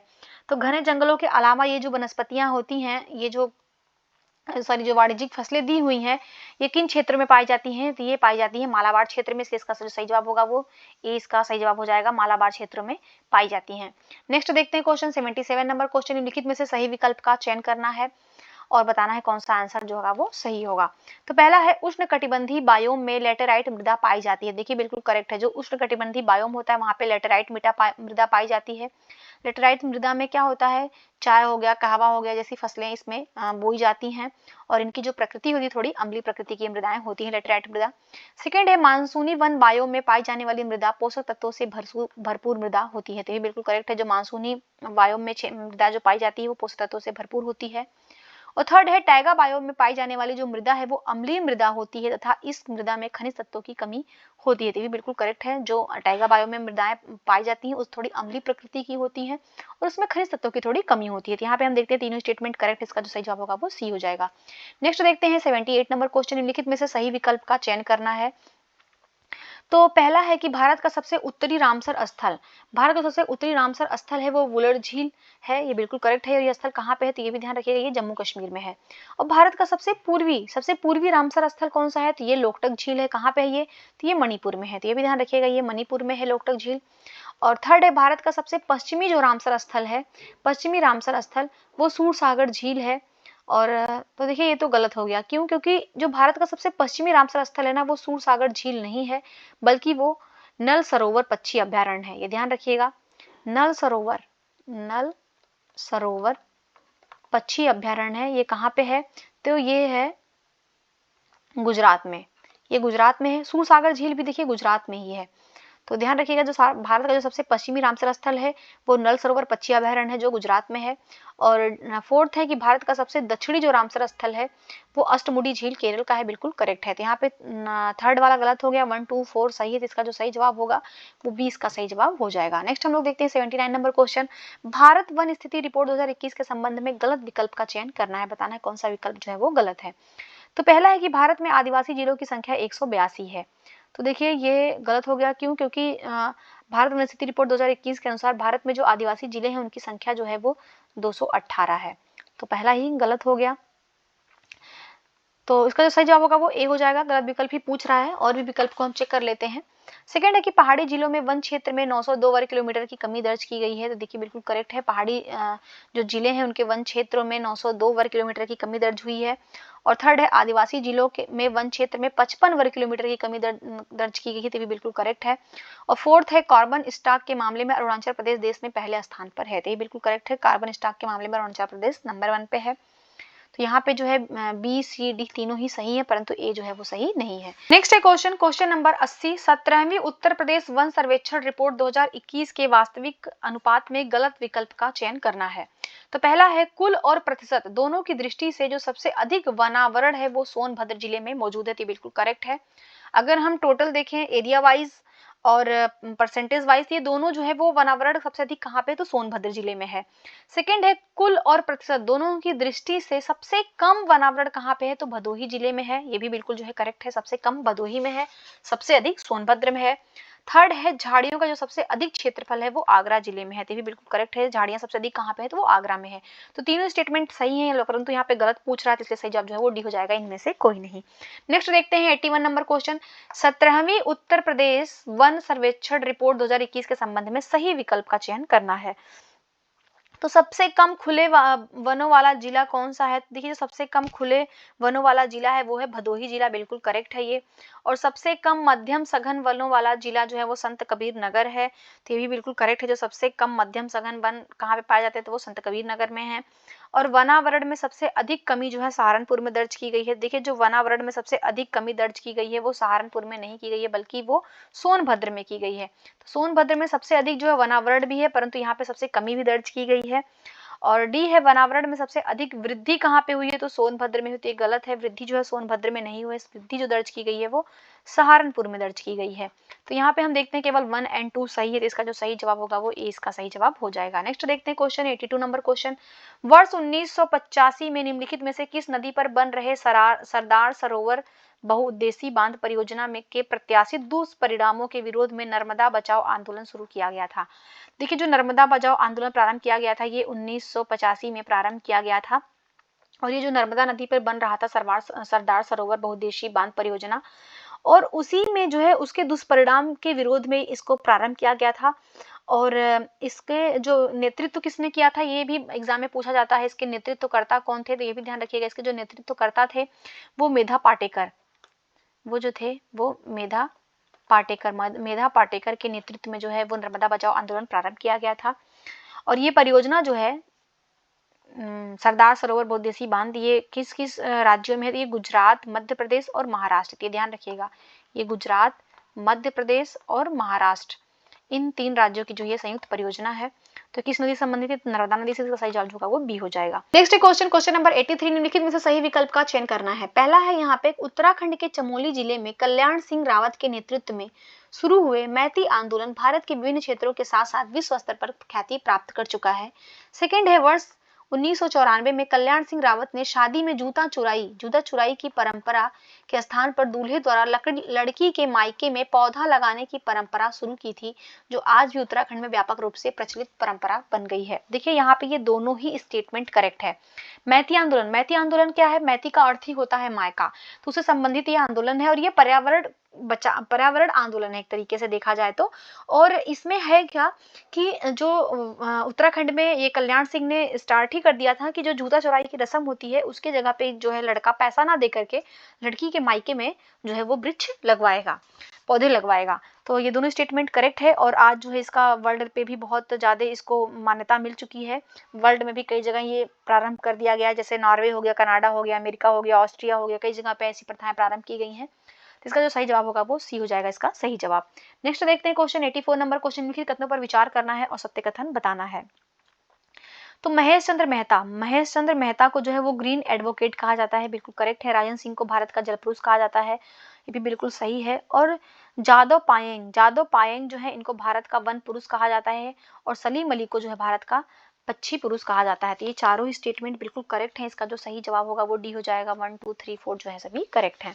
नेक्स्ट हम लोग देखते हैं क्वेश्चन 85 नंबर क्वेश्चन, सूची 1 को सूची 2 से सुमेलित करना है, सही उत्तर का चयन करना है। तो विश्व वन्य जीव दिवस कब मनाया जाता है, तो ये 3 मार्च को मनाया जाता है।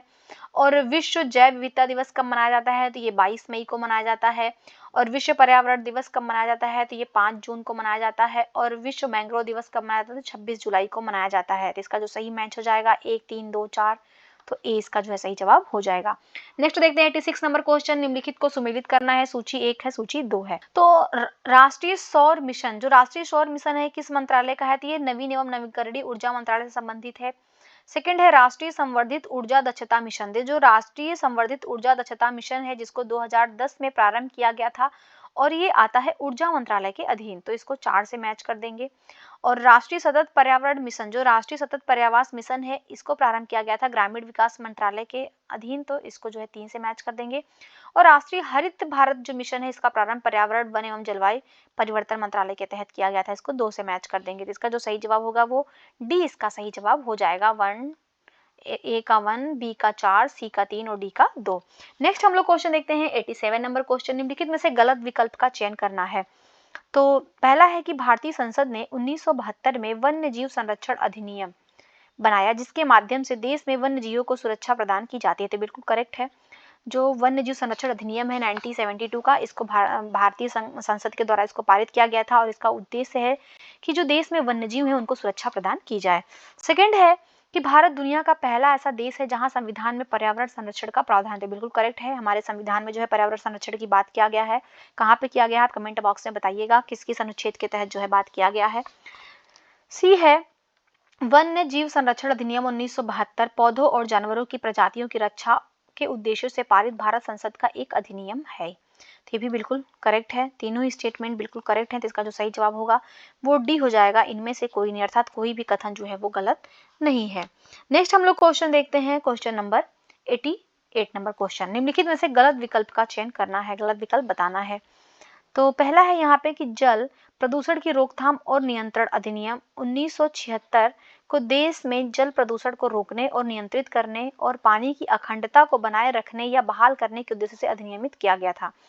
देखिए, जो जल प्रदूषण की रोकथाम और नियंत्रण अधिनियम बनाया गया था ना, ये 1976 का नहीं बल्कि ये 1974 का था। तो इस वजह से यहाँ पे बहुत छोटा सा सन को लेकर के गलती है, तो इस वजह से ये गलत हो जा रहा है।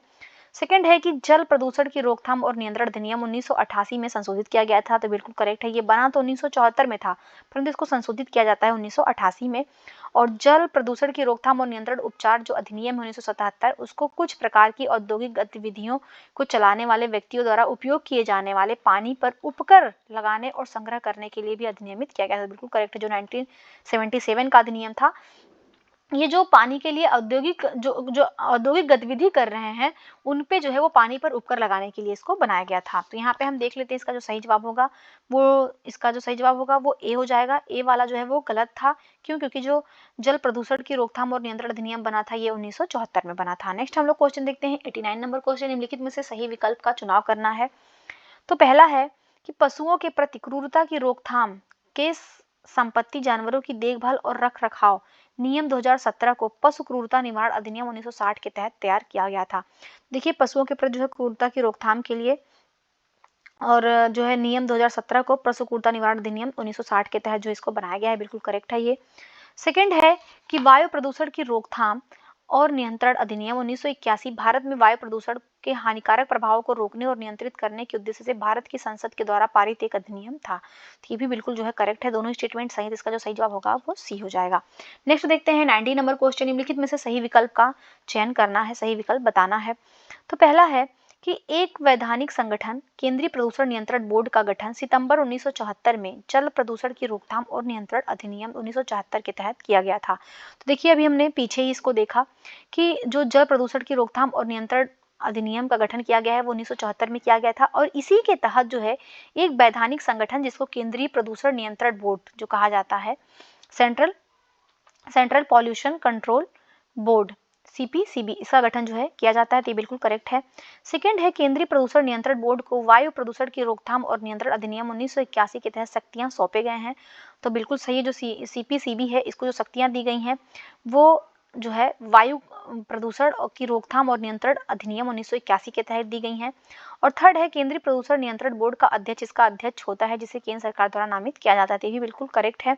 जो केंद्रीय प्रदूषण नियंत्रण बोर्ड का जो अध्यक्ष होता है वो जो है जल प्रदूषण रोकथाम और नियंत्रण बोर्ड का जो अध्यक्ष होता है वही इसका भी अध्यक्ष होता है। तो ये भी स्टेटमेंट जो है बिल्कुल करेक्ट है। तो यहाँ पे तीनों सही है, तो इसका जो सही जवाब होगा वो सी इसका सही जवाब हो जाएगा। नेक्स्ट है क्वेश्चन नंबर 91। निम्नलिखित तो कालक्रम में व्यवस्थित करना है। रॉटरडैम कन्वेंशन, देखिए रॉटरडैम कन्वेंशन कब बना? तो ये बना 1998 में हुआ। और बेसल कन्वेंशन कब हुआ था? तो बेसल कन्वेंशन 1989 में हुआ था।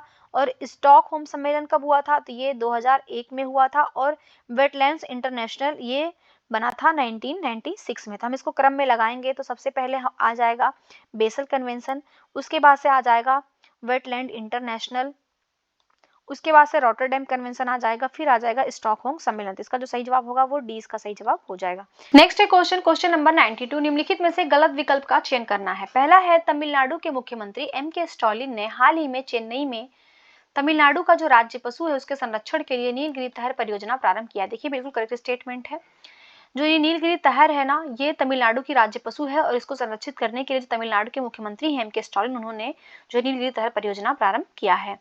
और सेकंड है कि तमिलनाडु का जो राजकीय पशु है नीलगिरी तहर, जिसे स्थानीय रूप से वराई आड़ू के नाम से जाना जाता है, ये विलुप्त प्रजातियों की श्रेणी में आता है। ये एक्सटिंक्ट स्पीसीज के रूप में आता है। देखिए ये गलत है, ये विलुप्त प्रजातियों की श्रेणी में नहीं आता है, बल्कि ये लुप्त प्राय जिसको इंडेंजर्ड कहा जाता है उसकी श्रेणी में आता है। ये ध्यान रखिएगा, ये लुप्त प्राय प्रजातियों की श्रेणी में आता है, ना कि विलुप्त प्रजातियों की श्रेणी में। इसलिए बी वाला जो है वो सत्य हो जाएगा। सी है 25 करोड़ रुपए की लागत से नीलगिरी तहर परियोजना प्रारंभ की गई है। तो बिल्कुल सही है, ये 25 करोड़ की लागत से ये परियोजना 25 करोड़ रुपए की लागत से परियोजना प्रारंभ की गई है। और डी है नीलगिरी तहर मुख्यतः पश्चिमी घाट में पाया जाता है, तो ये बिल्कुल करेक्ट है। तो यहाँ पे गलत विकल्प पूछ रहा है, तो इसका जो सही जवाब होगा वो 20 का सही जवाब हो जाएगा। नेक्स्ट देखते हैं 93 नंबर क्वेश्चन। निम्नलिखित कथनों पर विचार करना है और सत्य कथन बताना है। तो पहला है बंगाल की खाड़ी में एक अत्यंत भीषण चक्रवात जो 24 से 25 अक्टूबर 2023 की आधी रात के आसपास बांग्लादेश के प्राकृतिक बंदरगाह चट्टोग्राम के दक्षिण में आया था। तो देखिए ये जो बंगाल की खाड़ी में है, यहाँ पे चक्रवात आया था, भीषण चक्रवात जो 24-25 अक्टूबर 2023 की आधी रात के आसपास आया था। और ये जो बांग्लादेश का प्राकृतिक बंदरगाह है चट्टोग्राम, वहां उसके दक्षिण में ये आया था। और इस चक्रवात को ईरान देश ने जो नाम दिया था वो नाम था हामून। ये भी ध्यान रखिएगा, इस चक्रवात का क्या नाम था, तो इसका नाम था हामून चक्रवात नाम था। और सेकंड देखिए यही है, इस चक्रवात को ईरान ने नाम दिया था हामून चक्रवात, बिल्कुल करेक्ट है। और हामून चक्रवात ने बांग्लादेश तथा उत्तर पूर्वी राज्य सिक्किम में को प्रमुख रूप से प्रभावित किया है। देखिए इसमें जो है बांग्लादेश तथा उत्तर पूर्वी राज्य जो है वो सिक्किम नहीं प्रभावित हुआ है, बल्कि मिजोरम प्रभावित हुआ है। तो ध्यान रखिएगा मिजोरम प्रभावित हुआ है, इस वजह से थर्ड वाला गलत है, केवल 1 एंड 2 सही है। और सही पूछ रहा है, तो इसका जो सही जवाब होगा वो डी हो जाएगा सही जवाब। नेक्स्ट क्वेश्चन देखते हैं, क्वेश्चन नंबर 94। निम्नलिखित में से सही विकल्प का चयन करना है और सही उत्तर बताना है। मिथुन अरुणाचल प्रदेश और नागालैंड का राजकीय पशु है। देखिए मिथुन जो है वो अरुणाचल प्रदेश और नागालैंड का राजकीय पशु है, बिल्कुल करेक्ट है ये। सेकंड है मिथुन को हाल ही में भारतीय खाद्य सुरक्षा मानक प्राधिकरण द्वारा खाद्य पशु घोषित किया गया है, तो ये बिल्कुल करेक्ट है। मिथुन को जो है वो हाल ही में भारतीय खाद्य सुरक्षा और मानक प्राधिकरण के द्वारा जो है खाद्य पशु घोषित किया गया है। और थर्ड है मिथुन को अंतरराष्ट्रीय प्रकृति संरक्षण संघ की सूची के तहत लुप्तप्राय श्रेणी दी गई है। देखिए मिथुन को जो है आईयूसीएन की जो सूची होती है उसके तहत जो है इसको वल्नरेबल कैटेगरी में रखा गया है, ना कि इसको जो है वो इंडेंजर्ड श्रेणी में रखा गया है। तो ये ध्यान रखिएगा, इंडेंजर्ड में ये नहीं है बल्कि ये वल्नरेबल में है। तो इस वजह से जो है थर्ड वाला गलत हो गया, केवल 1 एंड 2 सही है। तो इसका जो सही जवाब होगा वो हो जाएगा डी इसका सही जवाब। नेक्स्ट हम लोग क्वेश्चन देखते हैं, क्वेश्चन नंबर 95। निम्नलिखित में से गलत विकल्प का चयन करना है, बताना है कौन सा विकल्प जो है वो गलत है। तो पहला है उत्तर प्रदेश राज्य के मुख्यमंत्री योगी आदित्यनाथ ने हाल ही में गंगा डॉल्फिन को राज्य जलीय पशु घोषित किया था, बिल्कुल करेक्ट है। जो अभी उत्तर प्रदेश सरकार ने अभी जो डॉल्फिन है गंगा डॉल्फिन उसको राज्य जलीय पशु घोषित किया है। और सेकंड है 5 अक्टूबर को हर साल राष्ट्रीय डॉल्फिन दिवस के रूप में मनाया जाता है, ये बिल्कुल करेक्ट है। जो डॉल्फिन दिवस मनाया जाता है वो 5 अक्टूबर को मनाया जाता है। और थर्ड 18 मई 2010 को गंगा डॉल्फिन को भारत का राष्ट्रीय जलीय पशु घोषित किया गया था। देखिए जो गंगा डॉल्फिन है इसको 18 मई 2010 को जो है राष्ट्रीय जलीय पशु भी घोषित किया गया था। तो ये तीनों स्टेटमेंट बिल्कुल करेक्ट है, तो इसका जो सही जवाब होगा डी हो जाएगा। इनमें से कोई भी स्टेटमेंट जो है वो गलत नहीं है। नेक्स्ट हम लोग क्वेश्चन देखते हैं 96 नंबर क्वेश्चन। निम्नलिखित कथनों पर विचार करना है और सत्य कथन का चयन करना है। तो पहला है कि राजस्थान राज्य सरकार उदयपुर को भारत का पहला वेटलैंड शहर बनाने की दिशा में काम कर रही है। तो देखिए ये बिल्कुल करेक्ट है। जो राजस्थान सरकार है वो जो उदयपुर वाला एरिया है 37 वर्ग किलोमीटर वाला क्षेत्र है उसको आर्द्र भूमि शहर दर्जा दिलाने के लिए उसको कोशिश कर रही है कि उसको आर्द्र भूमि शहर का दर्जा मिल जाए। और इसके लिए जो भी आवश्यकताएं होती हैं उसको वो पूरा कर रहा है। और सेकंड है वीरांगना दुर्गावती टाइगर रिजर्व को हाल ही में मध्य प्रदेश का 7वां टाइगर रिजर्व और साथ ही भारत का 54वां टाइगर रिजर्व घोषित किया गया है। देखिए ये भी बिल्कुल जो है वो करेक्ट स्टेटमेंट है, क्यों क्योंकि जो वीरांगना दुर्गावती टाइगर रिजर्व है ये मध्य प्रदेश का जो है ये मध्य प्रदेश का 7वां टाइगर रिजर्व है। और ये कितने जिलों में आता है ये भी ध्यान रखिएगा, ये 3 जिलों में आता है। वो 3 जिले कौन कौन है, तो एक तो हो गया सागर, दूसरा है दमोह और तीसरा है नरसिंहपुर। तीसरा जो है वो है नरसिंहपुर। इन 3 जिलों में जो है वो वीरांगना दुर्गावती टाइगर रिजर्व आता है, जिसको मध्य प्रदेश का 7वां टाइगर रिजर्व का दर्जा दे दिया गया है। और ये भारत का 54वां टाइगर रिजर्व है। तो यहाँ पे दोनों स्टेटमेंट सही, इसका जो सही जवाब होगा सी हो जाएगा। नेक्स्ट देखते हैं क्वेश्चन 97 नंबर क्वेश्चन। निम्नलिखित में से गलत विकल्प का चयन करना है, तो बताना है कौन सा विकल्प जो है वो गलत है। पहला है केंद्रीय पर्यावरण वन एवं जलवायु परिवर्तन तथा श्रम एवं रोजगार मंत्री भूपेंद्र यादव ने मध्य प्रदेश के भोपाल में स्वच्छ वायु सर्वेक्षण 2023 पुरस्कारों की घोषणा किया है। तो देखिए बिल्कुल करेक्ट है। अभी जो केंद्रीय मंत्री वन एवं जलवायु परिवर्तन तथा श्रम एवं रोजगार मंत्री भूपेंद्र यादव हैं, उन्होंने मध्य प्रदेश के भोपाल शहर में जो है स्वच्छ वायु सर्वेक्षण 2023 पुरस्कारों की घोषणा किया है। और मध्य प्रदेश राज्य के इंदौर शहर को जो है इसमें पहला स्थान दिया गया। तो ये बिल्कुल करेक्ट है, ध्यान रखिएगा मध्य प्रदेश का जो इंदौर शहर है इसको पहला स्थान मिला है इसमें। और उत्तर प्रदेश राज्य के बनारस शहर को स्वच्छ वायु सर्वेक्षण 2023 में दूसरा स्थान दिया गया है। तो देखिए ये गलत हो गया, क्यों क्योंकि जो उत्तर प्रदेश का आगरा शहर है ना, इसको जो है ये दूसरा स्थान मिला है, ना कि बनारस को मिला है, तो ये ध्यान रखिएगा। इस वजह से सी वाला गलत हो गया। डी है महाराष्ट्र राज्य के ठाणे शहर को स्वच्छ वायु सर्वेक्षण 2023 में तीसरा स्थान दिया गया है, तो ये भी बिल्कुल करेक्ट है। तीसरा स्थान जो है वो महाराष्ट्र के ठाणे को है। तो यहाँ पे गलत विकल्प पूछ रहा है, तो जो सही जवाब होगा वो सी हो जाएगा। सी वाला जो है वो गलत है। नेक्स्ट देखते हैं हम लोग क्वेश्चन नंबर 98। निम्नलिखित में से गलत विकल्प का चयन करना है। तो पहला है कोयम्बटूर को सबसे खराब प्रदर्शन करने वाला राज्य घोषित किया गया है। तो देखिए जो अभी भोपाल में जो घोषणा हुआ है स्वच्छ वायु सर्वेक्षण पुरस्कारों की, उसमें जो है सबसे खराब प्रदर्शन करने वाला जो है वो कोयम्बटूर नहीं है, ये ध्यान रखिएगा, वो है मदुरै। मदुरै जो है वो सबसे खराब प्रदर्शन करने वाला जो है शहर मदुरै है। तो इस वजह से पहला ही इसका जो है गलत विकल्प हो जाएगा, तो सही जवाब जो है इसका ए हो जाएगा। अन्य विकल्प को भी हम लोग देख लेते हैं। मध्य प्रदेश राज्य के इंदौर शहर को स्वच्छ वायु सर्वेक्षण 2023 में 2023 में श्रेणी 1 में इसको पहला स्थान मिला, तो बिल्कुल करेक्ट है। श्रेणी 1 में पहला स्थान किसको मिला है, तो इंदौर को मिला है। और उत्तर प्रदेश राज्य का जो आगरा शहर है उसको स्वच्छ वायु सर्वेक्षण 2023 में श्रेणी 1 में जो है दूसरा स्थान मिला है। पीछे वाले क्वेश्चन में हमने डिस्कस किया है, दूसरा स्थान मिला है। और महाराष्ट्र राज्य के अमरावती शहर को स्वच्छ वायु सर्वेक्षण की श्रेणी 2 के तहत पहला स्थान मिला है।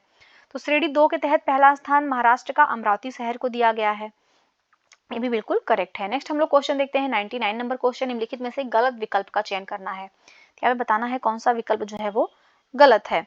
तो पहला है कि कच्चा थीवू द्वीप भारत और श्रीलंका के बीच स्थित पाक जलडमरू मध्य में 285 एकड़ एक निर्जन स्थान है। तो देखिए बिल्कुल करेक्ट है। जो कच्चा थीवू द्वीप है ये भारत और श्रीलंका के बीच स्थित जो पाक जलडमरू मध्य है वहाँ पे ये 285 एकड़ का एक निर्जन स्थान है।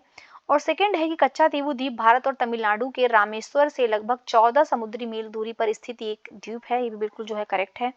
और थर्ड है भारत की जो प्रधानमंत्री इंदिरा गांधी और श्रीलंका के सिरिमा रतवाटे डायस भंडार नायके ने 1974 में एक समझौता पर हस्ताक्षर किए थे, जिसके तहत कच्चा थीवू द्वीप को श्रीलंका क्षेत्र के हिस्से के रूप में मान्यता दिया गया था। देखिए बिल्कुल ये भी करेक्ट है। उसमें भारत की जो प्रधानमंत्री थी इंदिरा गांधी, इन्होंने जो है समझौता किया था श्रीलंका सरकार के साथ और उसको जो है श्रीलंका को दे दिया था। फोर्थ है कच्चा थीवू द्वीप हाल ही में भारत और श्रीलंका के बीच भूमि के अधिकार को लेकर खतरों में रहा है। देखिए गलत है, ये भूमि को लेकर नहीं रहता है बल्कि वो मछुआरों को लेकर के रहता है चर्चा में, क्योंकि मछुआरे जो मछली पकड़ने जाते हैं इस वजह से खबरों में आता है, ना कि भूमि की वजह से। तो ये जो है गलत हो जाएगा और क्वेश्चन में गलत ही पूछ रहा है, तो इसका जो सही जवाब होगा वो डी हो जाएगा। नेक्स्ट हम लोग क्वेश्चन देखते हैं दोस्तों। क्वेश्चन है क्वेश्चन नंबर 100 और ये देखिए लास्ट क्वेश्चन है इस टेस्ट का और इसको देख लेते हैं हम लोग। तो पहला है कि टाइफून लैन नाम का एक उष्णकटिबंधीय चक्रवात हाल ही में दक्षिणी जापान से टकराया। देखिए जो टाइफून लैन नाम का एक जो उष्णकटिबंधीय चक्रवात है ये जो है ये मध्य जापान से टकराया है, ना कि ये दक्षिण जापान से टकराया है। इस वजह से गलत हो गया, ध्यान रखिएगा। ये जो है ये मध्य जापान से टकराया है। तो इसका जो सही जवाब होगा, गलत ही पूछ रहा है तो इसका सही जवाब हो जाएगा, परंतु अन्य विकल्प को भी हम लोग चेक कर लेते हैं। टाइफून लैन जो है नाम ये संयुक्त राज्य अमेरिका के द्वारा इसको दिया गया है, तो बिल्कुल करेक्ट है। जो टाइफून लैन है इसको नाम किसने दिया है, तो संयुक्त राज्य अमेरिका ने नाम दिया है। और सी है कि कुलडीहा वन्यजीव अभ्यारण्य उड़ीसा राज्य के बालासोर जिले में स्थित है। तो देखिए जो कुलडीहा वन्यजीव अभ्यारण्य है ये कहाँ पे है, तो ये उड़ीसा के बालासोर जिले में है और इसकी सीमा जो है वो सिमलीपाल राष्ट्रीय उद्यान से लगती है। तो ये बिल्कुल जो है करेक्ट है स्टेटमेंट। और फोर्थ है कुलडीहा वन्यजीव अभ्यारण्य हाल ही में अवैध खनन गतिविधियों के कारण ये खबरों में रहा है, इसी वजह से जो है ये खबरों में था, वहाँ पे अवैध खनन की गतिविधियां सामने आई हैं देखने के लिए। तो ध्यान रखिएगा कुलडीहा वन्यजीव अभ्यारण्य कहाँ पे है, तो ये उड़ीसा के बालासोर में है जिसकी सीमा जो है सिमलीपाल से लगती है। तो इसी के साथ जो है दोस्तों ये टेस्ट पेपर हमारा समाप्त होता है। अब मिलेंगे अपने हम नेक्स्ट टेस्ट में। अगर आपको मेरी वीडियोस हेल्पफुल लग रही है, आपके काम लायक लग रही है, तो प्लीज़ मेरे चैनल को सब्सक्राइब करिए, मेरी वीडियोस को लाइक करिए, ज़्यादा से ज़्यादा इसको अपने फ्रेंड्स लोगों में शेयर करिए। देखने के लिए आप लोगों का बहुत बहुत धन्यवाद।